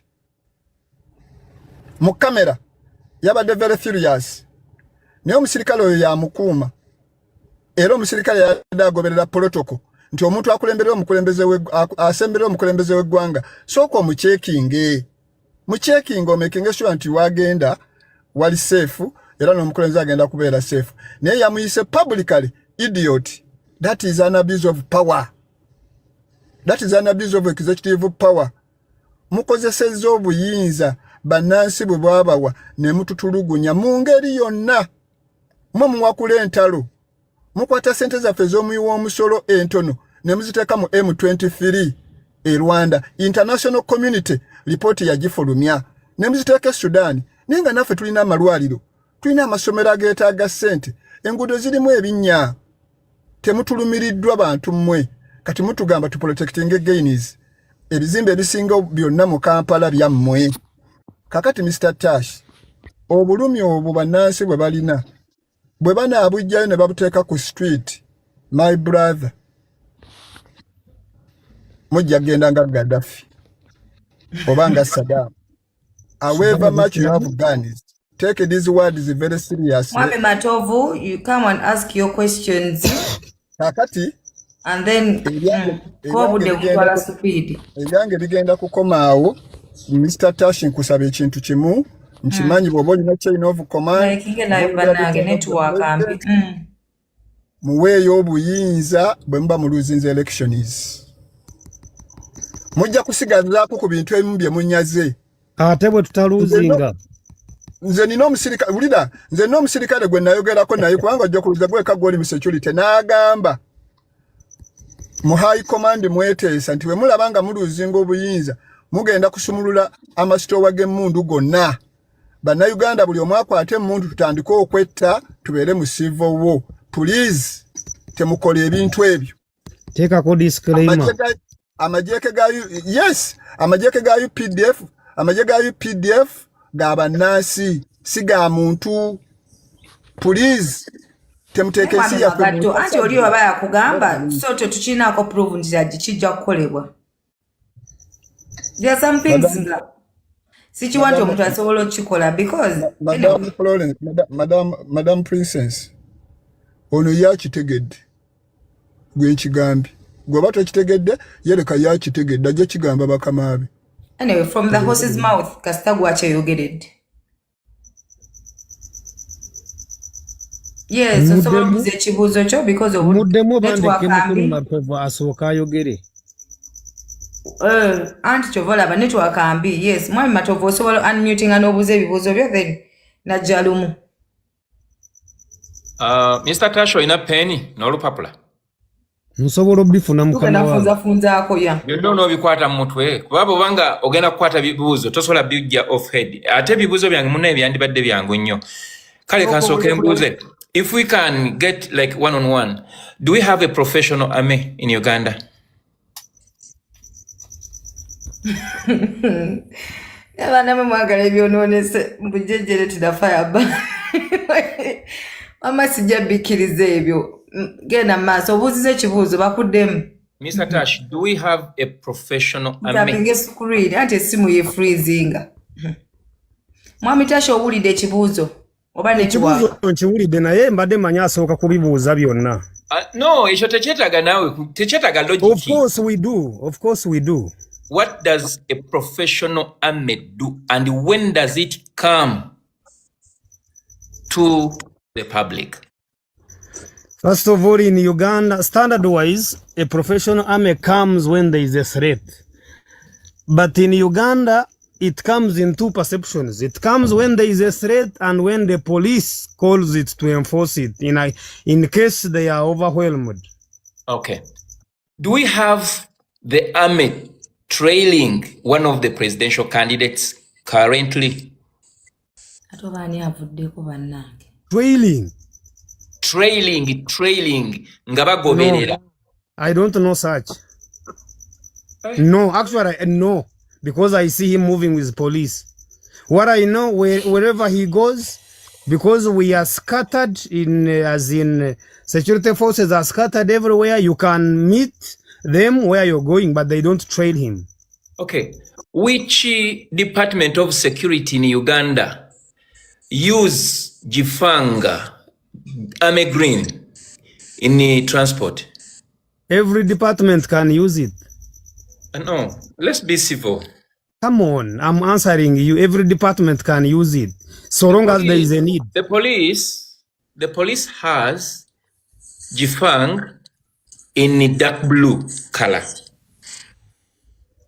And then the army has Jifang in army green color. Do we have any security department that can use the UPDF like military equipment nga si basirikale? If there is a need, just like in which case? No, take for example, I have always seen when they are mainly riots and these UPDF or police vehicles are few. Okay. They always use vehicles across. Thank you so much. Yes. Ever since we started the 2026 presidential campaigns, do we see any riots anywhere in this campaign? I have not been anywhere. I have been somewhere. Have you seen any of those trucks on the roads where there are no riots or protests? On the roads? Yes. Of course, when they are doing their no more other work, I always see them. Okay. Eyo Katuveyo. Yes. You know the Constitution? I know it. What does the Constitution say about the army and the civilian? Of course, the army protects the civilians. First of all, it protects its borders, the sovereignty, and other two, I think, two factors which are in the constitution of the UPDF. What? Otuse wenkwagala. You said, what is the role of the army? They protect the sovereignty. Okay, that is the number borders, 1. 2. The borders, then productive activities. They're protecting against civilians and the country as well. The army protects the country, its sovereignty, territory, boundaries against threats. I think it should be exactly against the external forces. No, a threat does not mean something which is external only. Okay, does the army in the constitution, is it anywhere in the constitution that the army can be deployed against the citizens in case they do not agree with the status quo? Is there any provision where the army comes to confront the civilians in the constitution? If at all police requests them, because for you you're talking about citizens who disagree with government. For us, we are talking about a threat. Okay. So which is which? Okay, there is something that says in the constitution that the UPDF army is supposed to submit to a servant, to a civilian rule. Am I right? Of course. Thank you. When the CDF, you know the CDF? I know him. When the CDF comes out and says there will be no other civilian who can become president. CDF, I'm talking about the CDF. Yes. He comes and says there will be no president who will come from the civilians. The next president after General Yoweri Kaguta Museveni takes this supposedly last term. The next president will be from either the army or the police. Have you ever heard of that statement? I've heard. How do you take it as a serving officer? First of all, the current CDF holds two positions. One is a presidential advisor on special operations. Two. And again, a commanding as in the CDF of the nation. Good. So I don't know the context under which he said it, but you can choose it.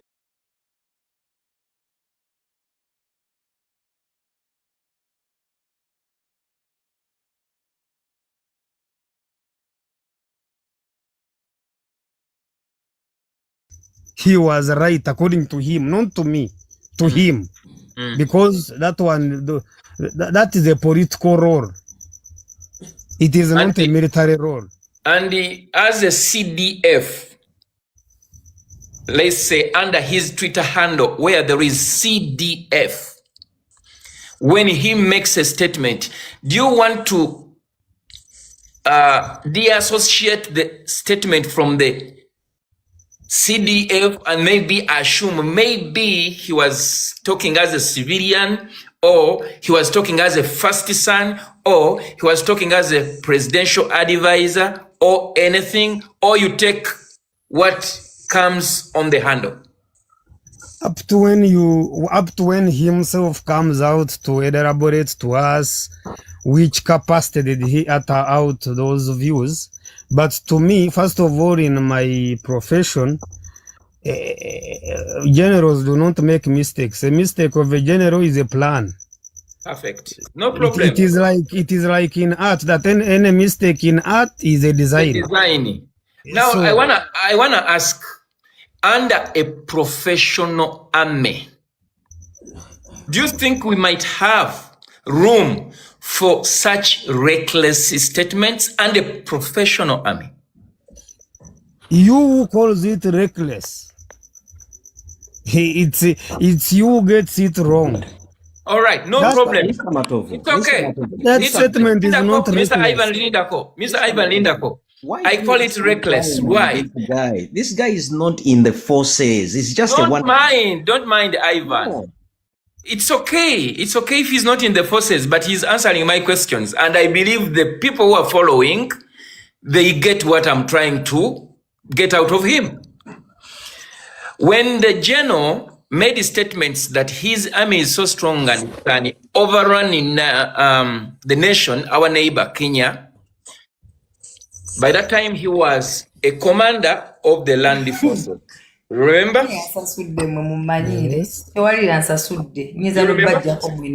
Yes. And then the president himself had to apologize. You remember? I saw a written document. And then you say that was not reckless.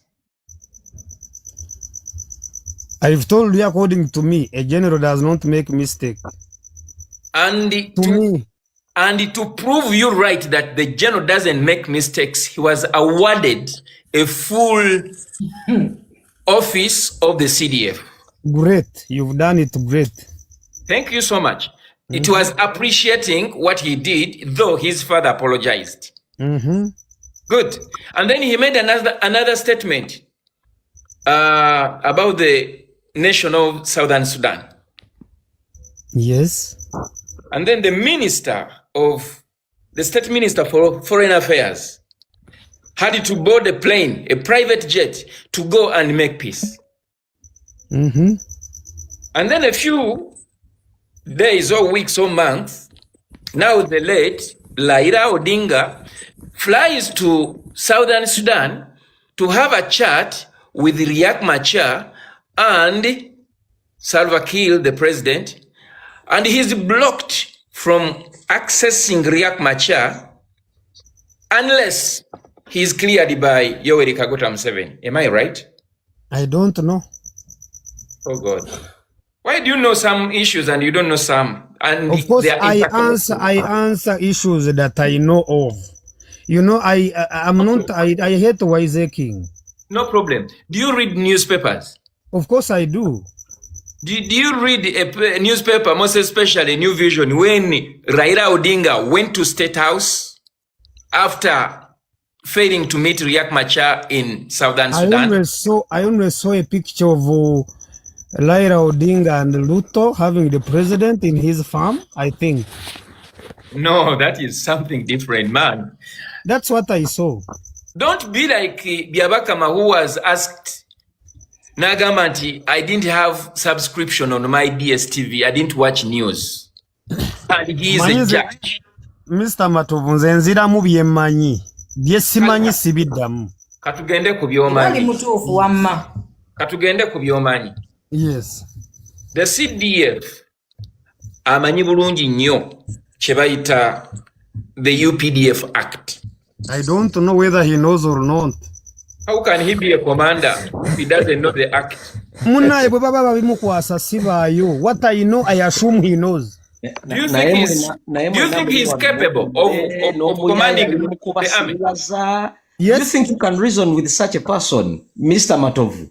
Do you think you can reason? Ivan, wangambye sina chemanyi katatonjagaza. Of course you're ignorant. You know nothing. Okay, it's okay. You wanna be. It's okay. Mr. Tash. Yes. Do you think the CDF has the capacity to command the army, the Ugandan People's Defense Forces? Yes, of course.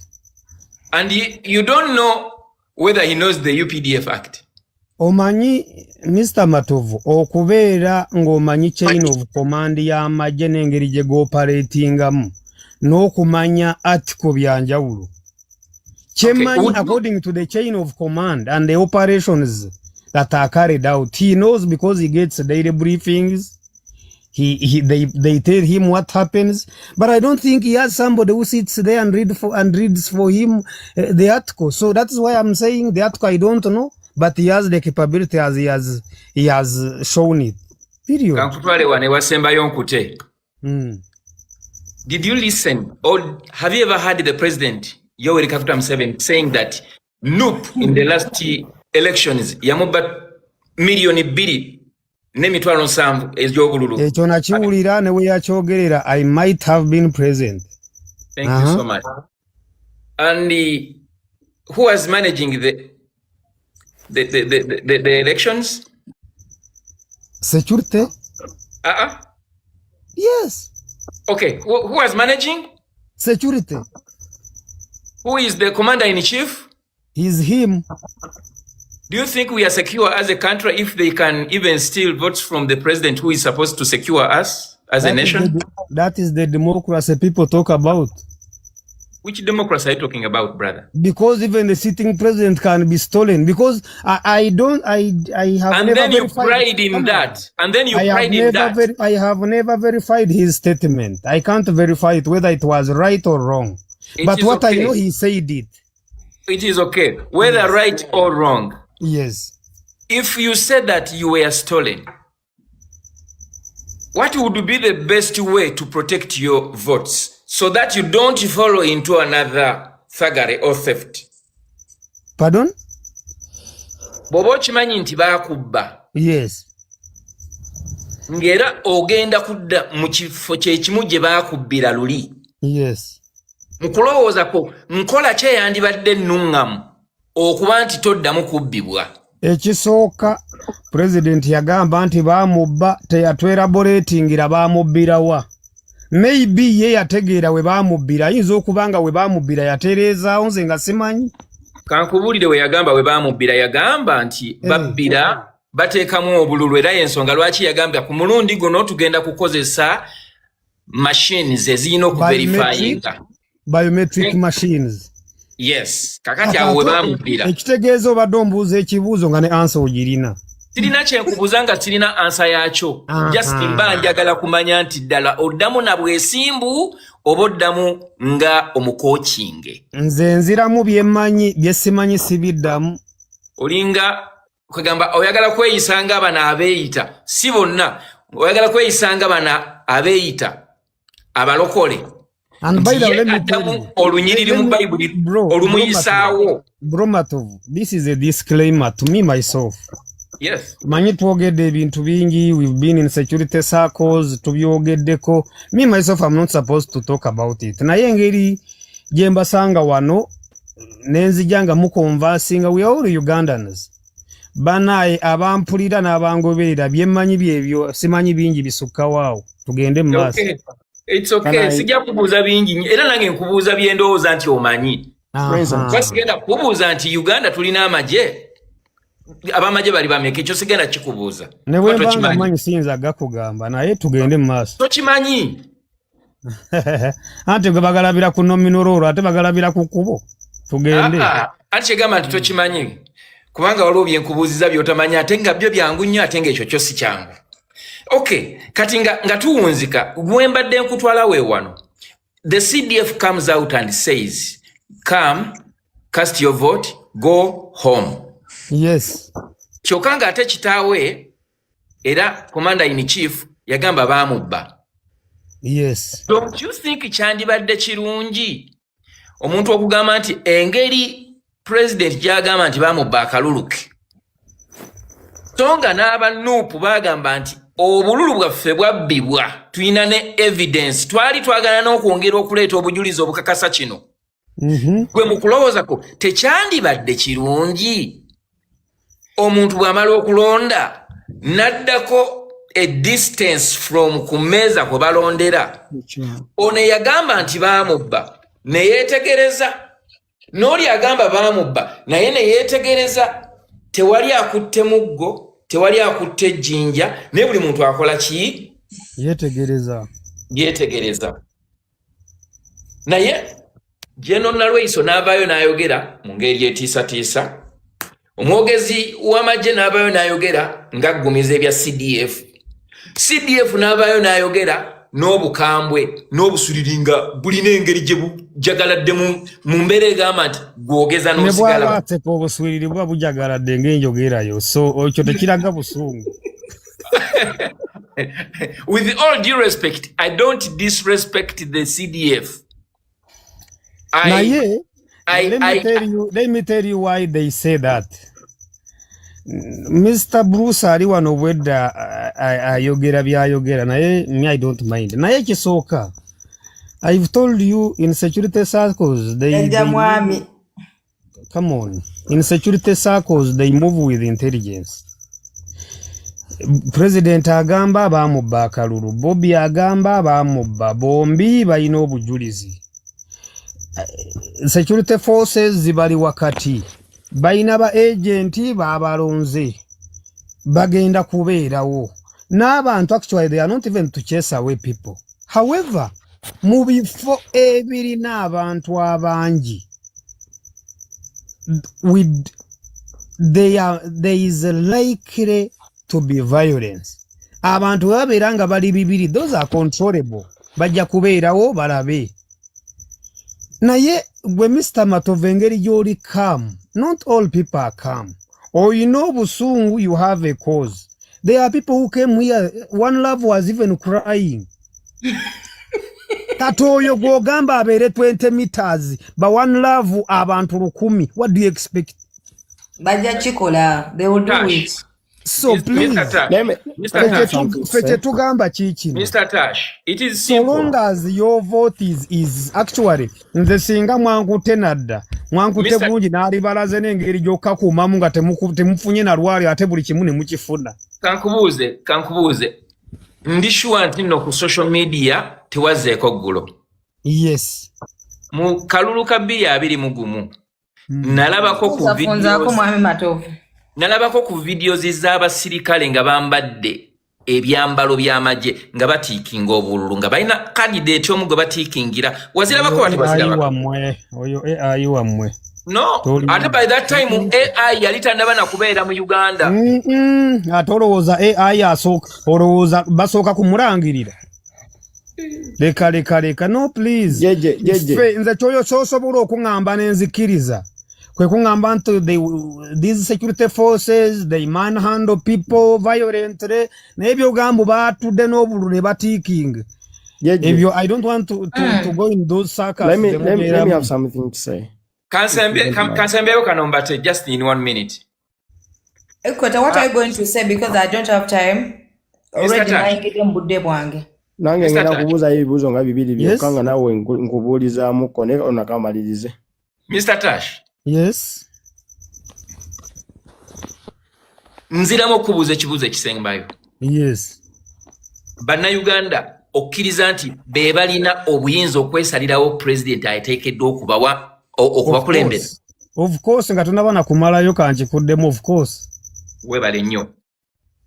Muli betefutefu okuwa bannayuganda ekitiibwa eri choice yaabwe ku president gwe baagala abakulembere. Of course. Nze nkutadde. Kansigale nga mpuliriza. Okay. Ikweta, ask me a question, then because I have other things that I'm supposed to finish up. Okay, thank you. Kakati sorry, JJ nyasobola kubuuza gwe. Kimanyi bulungi nti eno platform yo wagiteekawo ng'olina ekigendererwa. Yes, sir. Era y'ensonga lwaki abantu abamu abajja ku group eno ab'olumu abamu basuula abalala n'obaleka ne babeerako for a long time.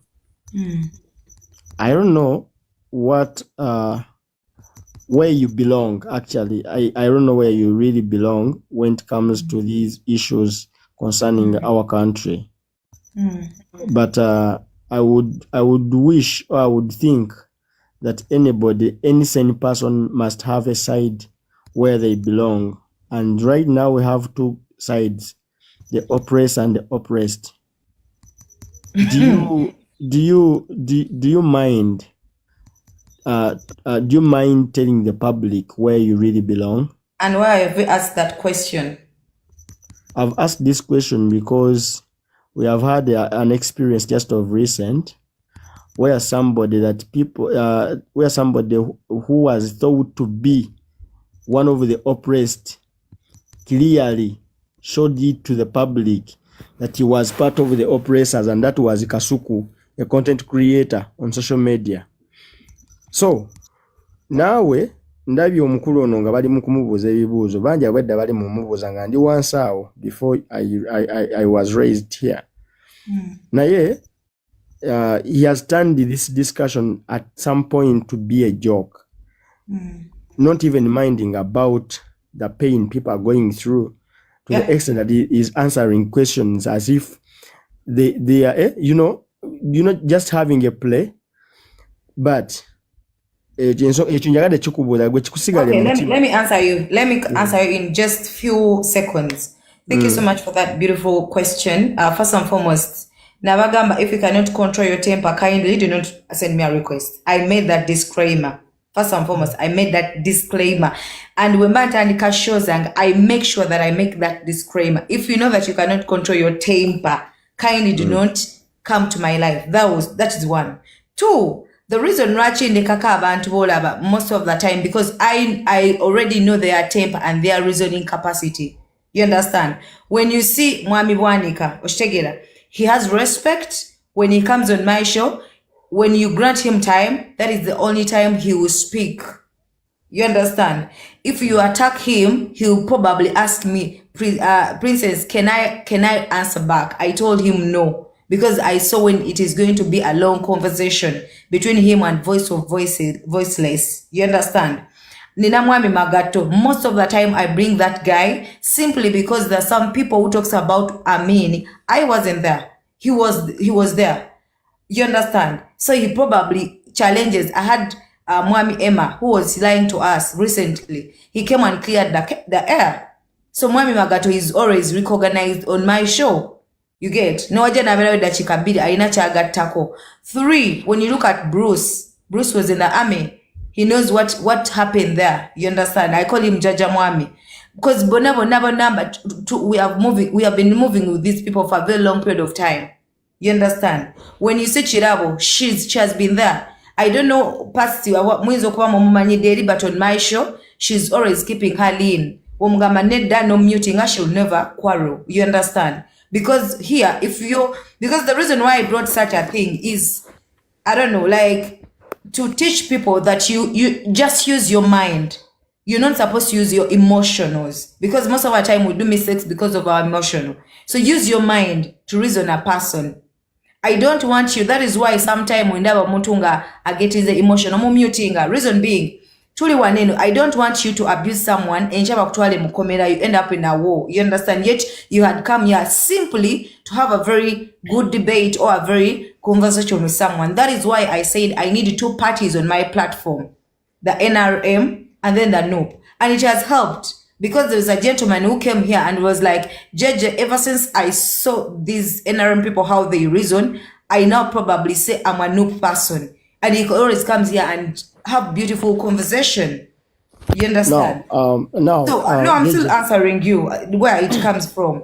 I telling you I'm a NOOP person or an NRM person doesn't make any sense, because at the end of that day, that is why you talked about Kasuku. Yes, Oka Balaga, this is, I don't know, that is what you've said. This is where he breathes in. But at the end of that day, what do you want as a person? When you follow me, you can probably see where I belong. Because when I was starting this, I did not, only tell people to like or share when it is needed. Maybe it's a network issue. You understand? I'm not here for likes because I did it from the bottom of my heart. And for the few people who are benefiting, at least they can appreciate the little that I can add to my country. So it doesn't matter at this time because because I'm a host. The problem I have with some of the noob people is that if I ask NRM person, I become a very good person. And that is another problem I have with the NRM people. When I ask a noob person, I'm a very good person to them. You get? Because I have to be in the middle. I'm the host. I have to be in the middle to ask questions genuinely. I can even ask, there is a time when Mbuzo or one noob at William strategies abaminga baliyam babera kuno. Ira we mulaba so amuleka nabera because tutesa fena they reason atenga tebanyize like I don't know yo walwo duke like I have many people here. That is why omuntu wo janoteso gusoka kati your voice of the voiceless mbamanyi agena kola nsasage. Because when truly, this is a delicate time. We don't need to be emotional. That is why Kulembeza wakugamba keep peace until that day reaches. Thank you so much. Ati JJ, nchimanyi bulungi, the moment we are in right now is so delicate, as you said.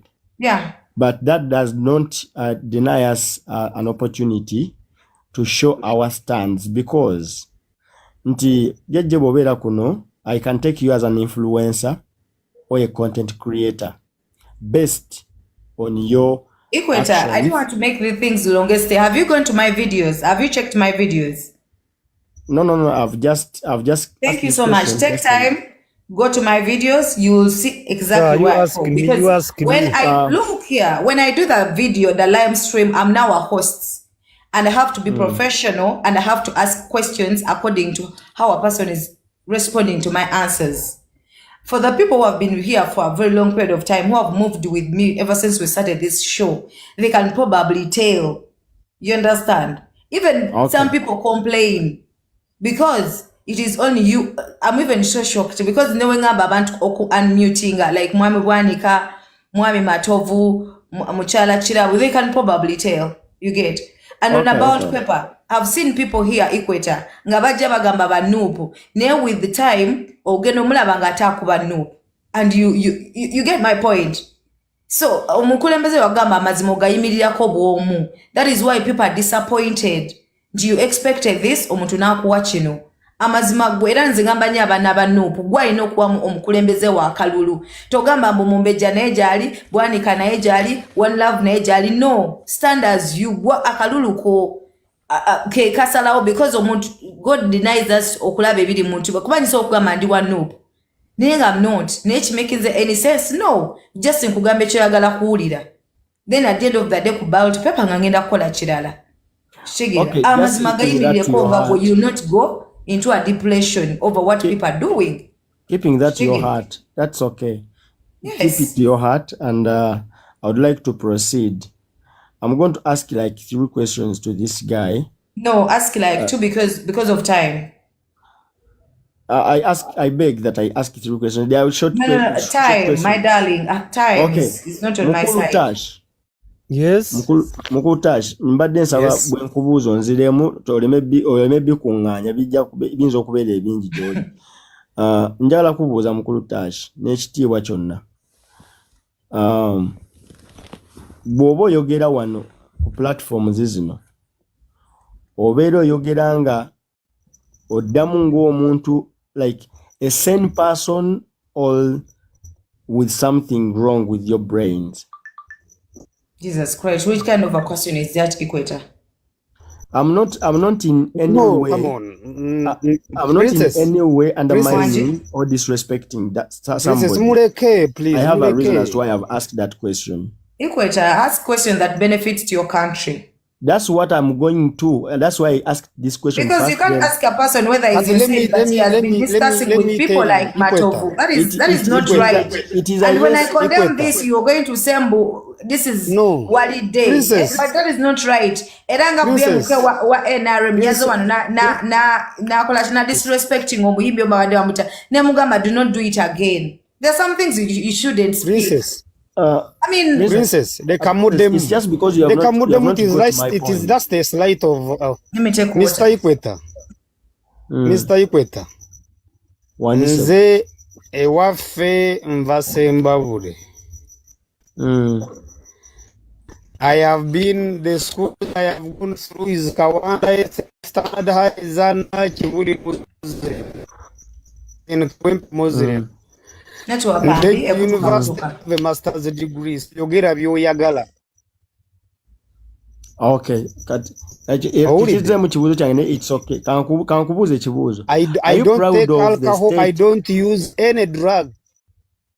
That of means course I am. I'm talking to a sane person. Are you proud of the status quo of our nation? Of course I am. You're proud. I'm proud. I'm even more than. I'm very sure you have ever flown to different countries, if I'm not mistaken. Yes. When you look at the state of our nation, like in comparison to the state of other countries that you've ever gone to, do you think Uganda is the best or is the first option to anybody to choose a place to live in comfortably? Considering in Africa, yes. In Europe, no. Considering the service delivery, the peace in the country, and looking at all other aspects of life. I have said in Africa, yes. In Europe, no. In Africa, that is why we have very many people running here. We have the best climate, we have the best security, we have the best humanity. All tribes in Uganda are human. So in Africa, yes. In Europe, I have never reached to Europe. I have only traveled around countries in Africa. In Africa, which country can you compare with Uganda, or which country is better, or which country is Uganda better? But Equator, I'm sorry. I'm really sorry. I think that will be another discussion, maybe tomorrow or the other day. Because, I mean, let me tell the people of Uganda things that right now that we do need, because apparently Ugandans know what we are going. I'm so sorry to cut you off, because that will be a very long discussion between you and maybe him. I think tomorrow will be a better day, or the other day. I'm not saying I'm cutting you off, but then the question you're addressing to him, have you ever traveled this? It doesn't, according to me, it doesn't now benefit the struggle, apparently. You might have a very good question, but I think tomorrow will be a better day. Let me encourage each and everyone, Kankoso Luganda, Bampita Jeje, Eke Jeje Nanono, Kanange, Genda Wekebeze, Akakonge, make sure to inaka konge, Kolondera, making sure to inaka konge, Genda wa LC1, Baba Itaba LC1, Genda Wekebeze, Olaboba Kakonge Kojja Kali, because we had the app here, you try to Kozesa, but apparently, your electoral commission, you have a negambanti, Sichi over Sikat, I don't know, like it's not a right app jiba ino kozesa. So tukubiriza buli Uganda ogenda ofuna akakonge ato making sure olwokuna kubanga ofuna akakonge ali yakagenda kuba kakudirecting wa ogenda okola ki wa ogenda okubanga olondera, so that onako olwokuna tota like you're not be stabbed oba I don't know nchogenda tosumbubikana on that very day kunonyeza okubojja gena polling session jobadde ngolonderako ninga bakugamba maybe siwa wo inokola ki awo siwo inokola ki okulondera. So make sure that ogenda no manya woina okulondera ate era kiyamba gwe kubanga olunaku ojja kutaataaganyizibwa wona agenda nga woina okulondera siwe woina okulondera. Njagala okwebaza abantu bonna. Thank you so much for being part of this show. Abateesa neyanziza nnyo neyanzeeke ababaddeko abasharing the live abaliking, thank you so much. Mwami Tash webale kubeera ono answering ebibuuzo by'abantu, Mwami Bwanika n'abatali waneeno, Kirabo, thank you so much. Jajja Mwami ow'emivuyo, thank you so much. Mwebale kubeerawo ate mwebale kuba bagumiikiriza, mwebale kutabeera violent, kuvuma ononoli. Mbagala nnyo. Most of the time sitera kusiibula, but thank you so much. We always have this beautiful conversation. It is an intellectual debate. That is why I don't entertain people who are disrespectful. And if I ask you a question, doesn't mean to sikwagala nedda. Just manjagala onyonyola abakuwuliriza, because one of the things that I always tell new people, nti wonyonyola omuntu obulungi, abantu abamu balina this propaganda nti Nuupu teina manifesto, tenyonyola bulungi manifesto n'ebintu ebyengeri bwetu. So gwali gwe wanguteeka kuno ng'oli wa Nuupu, mba nkwadde opportunity okunnyonnyola omunnauganda, kuba mbeera n'abantu ababeera ku For You page bangi n'okusinga ababeera nga bali batapinze in. So obunnyonnyola abantu abo era babakirabira ddala nti babakirabira ddala nti kyoyogera kyekyo. So wojjanga oli wa Nuupu, nnyonnyola omuntu obulungi nga toli mu busungu ate ng'oyogeza ngoli mu normal circumstances. Kyekyo kyensobola okugamba. Gwe wa Nuupu olina big opportunity buli wojja waneeno okunnyonnyola omunnauganda manifesto yammwe, okunnyonnyola omuganda lwaki wandyagadde Mwami Robert Kyagulanyi Ssentamu okubeera president, okunnyonnyola omunnauganda ebyemirimu agenda bikola atakuba. These are the fundamental problems that we have in Uganda. So tolimikitwala bubi nga nkubuuziza ekibuuzo, because naffe tuba twagala kumanya. Nze nnyinza okuba nkimanyi as a host naye nga ate ali For You page takimanyi, oba ajoininze live nga takimanyi. Stay positive until 14th, because I mean it doesn't make any sense. Waliwo n'abamujja n'ogamba togenda kulonda, kitegeera kati ogenda beera atya n'obujulizi mugambye abantu obutalonda. But thank you so much, Princess JJ aka Jaja Nano n'omulimi w'emmwanyi, mbagala nnyo. Thank you for being around.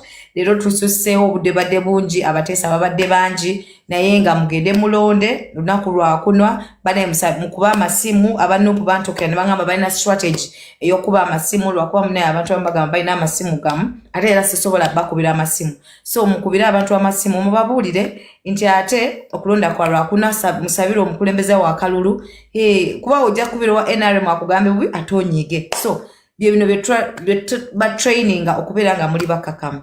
Bye bye, ekiro ekirungi, mbagala nnyo. Bye.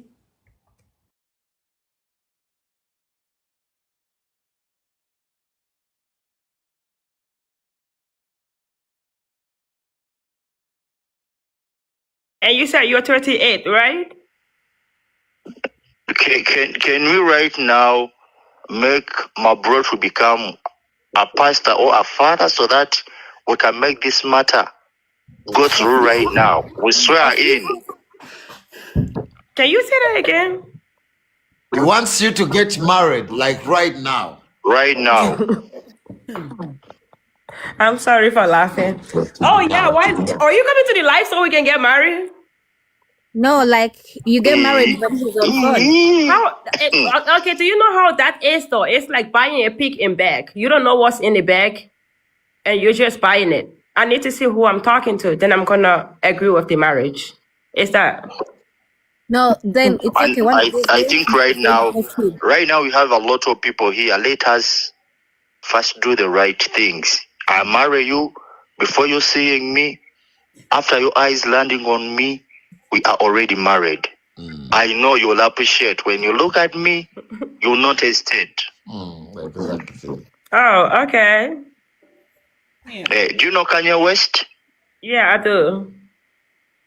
So I'm familiar to Kanye West. A lot of people call me Kanye. When I'm moving around, they just shout around, Kanye, Kanye, Kanye, Kanye. Even I hate that word. Because it's like he's a brother. Oh, God, okay. Hey, I'm his photocopy. Then you're a good looking guy.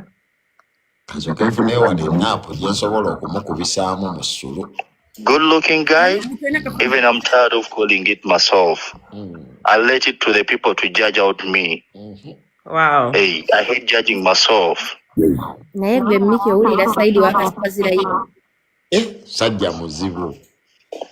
baby, go on please.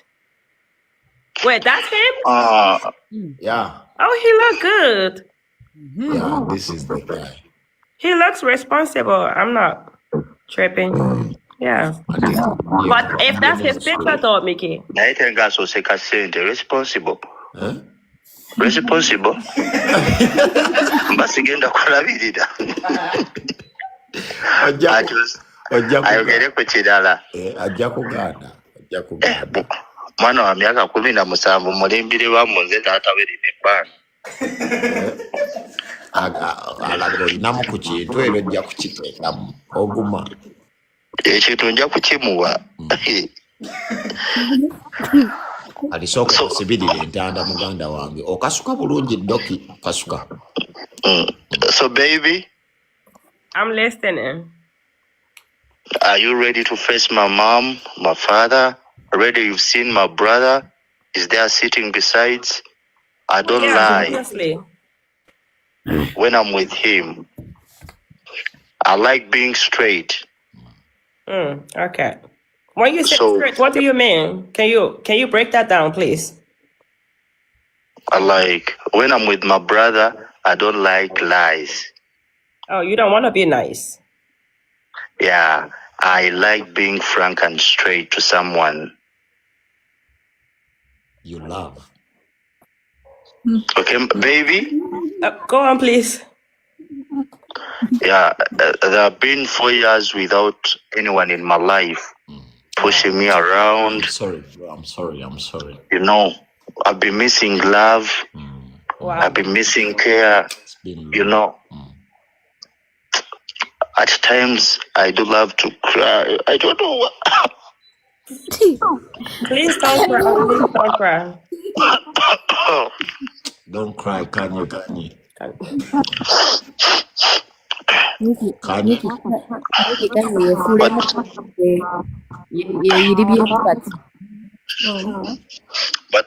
But right now I think this is my right time. Okay. For you to shed off my tears, to show me light, to direct me. Your hug is important to me. Wow.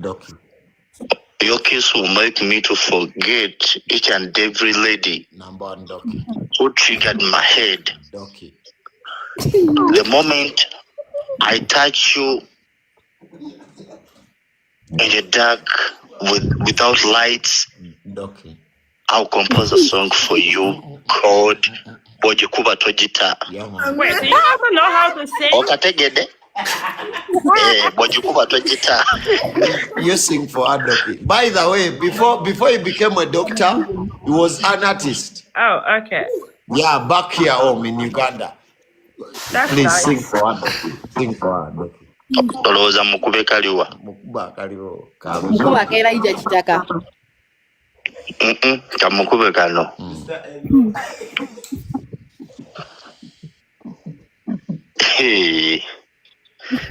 Iti abana be Najera bonna bagalakanye. Aboko besi chao bonna bagalakanye. Omugabo oluzungu si kyabulina.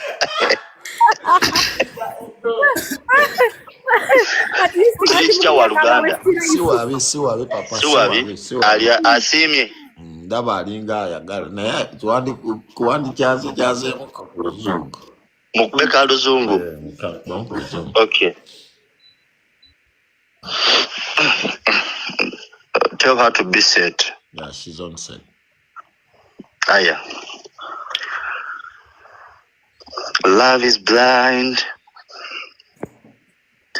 My love is a miracle to you. When I'm treating my patients, I just feel you. Wow. Oh my God. Chicha.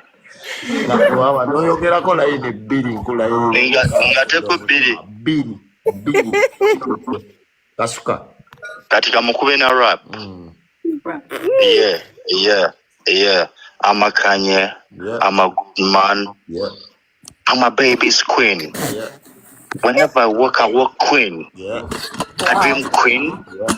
is my last option. Yeah, God, God, When I say God, you say God, God, God,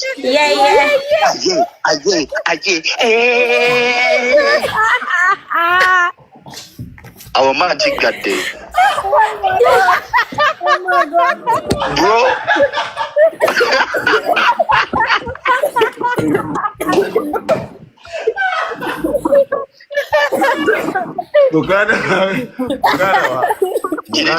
atuka tute Penny yeyo.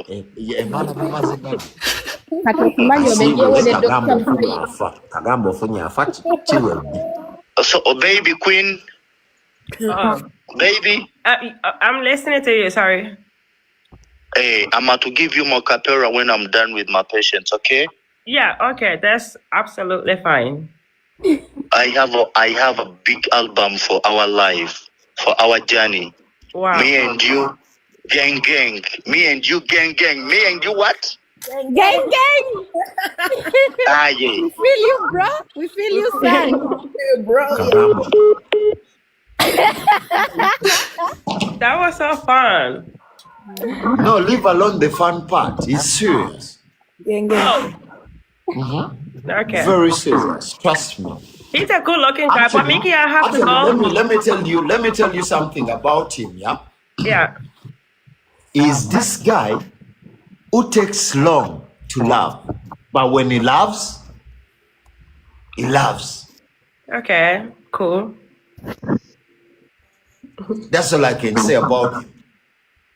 So trust me, I believe by next week the two of you will be together. That's him. So he's gonna come to Netherlands, right? That's it. Okay. When he loves, he loves. I believe he's going to come on WhatsApp and ask me for your videos and pics. Then I'll send everything. Then in a few you will see. Should I share your number? Is it okay? To give my number to him? Mm-hmm. Yeah, no props. Alright, cool.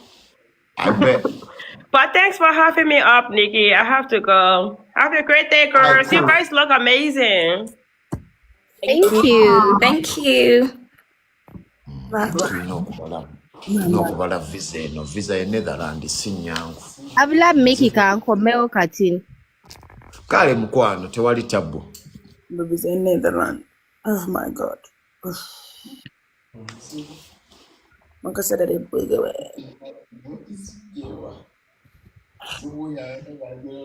Mira. Wanji. Oli bulungi. Ndi bulungi posegwe. Sina tabu. Ndi wano ngatta. Jangu nkugattireko. Ate era nga senga wabadde akugambye. Nega birthday to one piece. You.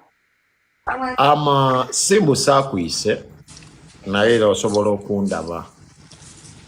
I mean, look at you. Osobola ogisalamu birthday amenonjo. Hello.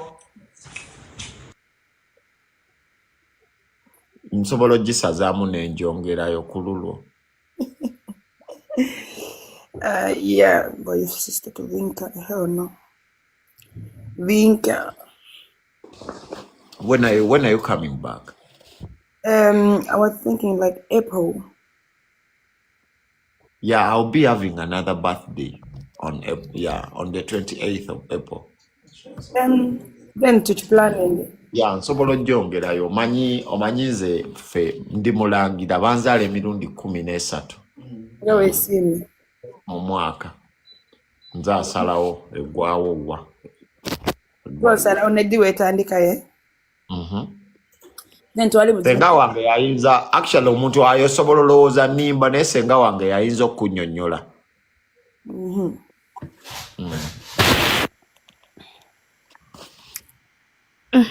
In April. Abantu bazalira mu April, my God. Nenda mbadde nja kujja mu April y'ekyeki birako gundi eryodde Easter eryodde. Bakuzaala mwezi ki? Nze bazaala mu December. Siwa. I'm mama wange wa mu December. Lunaku ki? Hold on. Abiri mu bbiri. Olimba. Tekisoboka. I swear. Are you sure? I swear. I can show you my ID. Abiri mu bbiri December. Abiri mu bbiri, yep. Ne mama. For real. Ekiki gwe? Ne mama senga kiki otamanyi. Nange kimbadde ngamba. Abiri mu bbiri December. Nange. Migani ono atajja mu byazanye ebintu bye. Saidi yakafuna ate enkoze eki? Ofunye. Saidi agudde Netherland ngudde sweet. Nether sweet. Gwe tinaidyo oba wano Uganda. Miki one this. Nether sweet? Nether Sweden. Miki jangu waluna. Ajje Sweden. Ajje. Bogende Sweden. Nkoyo kulabira like over live every time. Nakolindeko nkubuuze. Olina obutuuze bwa Sweden? Of course. Ekitegezo sobola omuteekamu ka visa akakalu tekanatandika. Yeah, nze najja wano eno nga nina emyaka 6-7. So, osobola omuwaayo ka visiting visa najja nakulabako paka akalulu we kaggwa. Ajja ndabeko nze ayogere nange and then we fix. We can talk about Anti senga obuzibu obuliwo obulaba. No. Obuzibu obuliwo visa tesobola kuvaayo tulina ennaku ntono. Twala time tesobola kuvaayo now. Nze twala weeks bbiri, I think weeks bbiri. Naye kati wakuwa bawefulumanga banzise.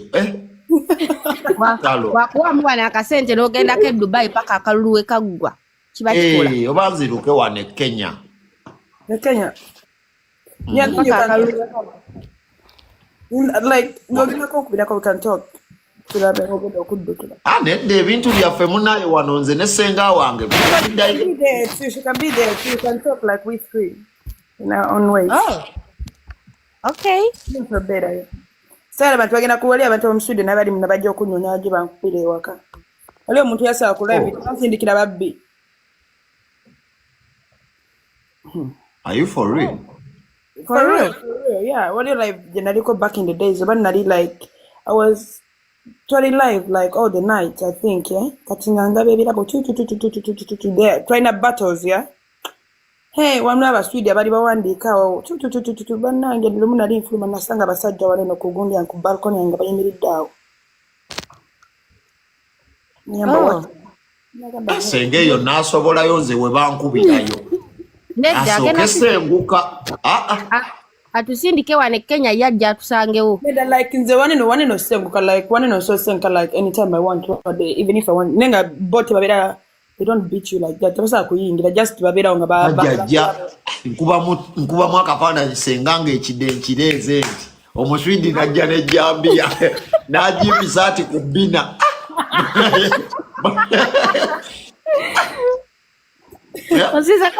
Osiza kwela alikirira bina zedera alikiridde je gudi kide nakisalako we nasala ekide dale kangwe togezesa ku kide va ku ebyo batwala nenga babera nenga nyote batemula nnyo bantu okujjako ng'olina bigenzi byolimu ebityo. Okay. Nenga n'ekiro saa 9 ntera otambula ekiro wane ne basaa 10 nga just I'm walking outside. Okay. So you a walker oyagala nnyo okutambula. Nedda nanti kati nga leero nabadde waka kati nenebaka nnyo. So nagenze nenfuluma muko just because nina okufuluma muko walking asabera mu obiraba T9 era omuntu omusanga otyo nange leero nebasenyera nkedde kutambula wano mu estate. Senga ndolaba nkiraba nkugambye. The connection is more than reality. Nkati awo firije ejjiramu wasenga sirabawo ginyizeewa. Kati, Auntie, we had told you about our wish list. So, what do you like? According to you, we're not forcing, but according to you, what do you think that you can contribute? Let me listen. We have a fridge, double door with a screen. Okay. And then we have a massage chair. And then, yeah, TV, 100 inches. and then a washing machine. Let me see. Washing machine 8 kilograms. We want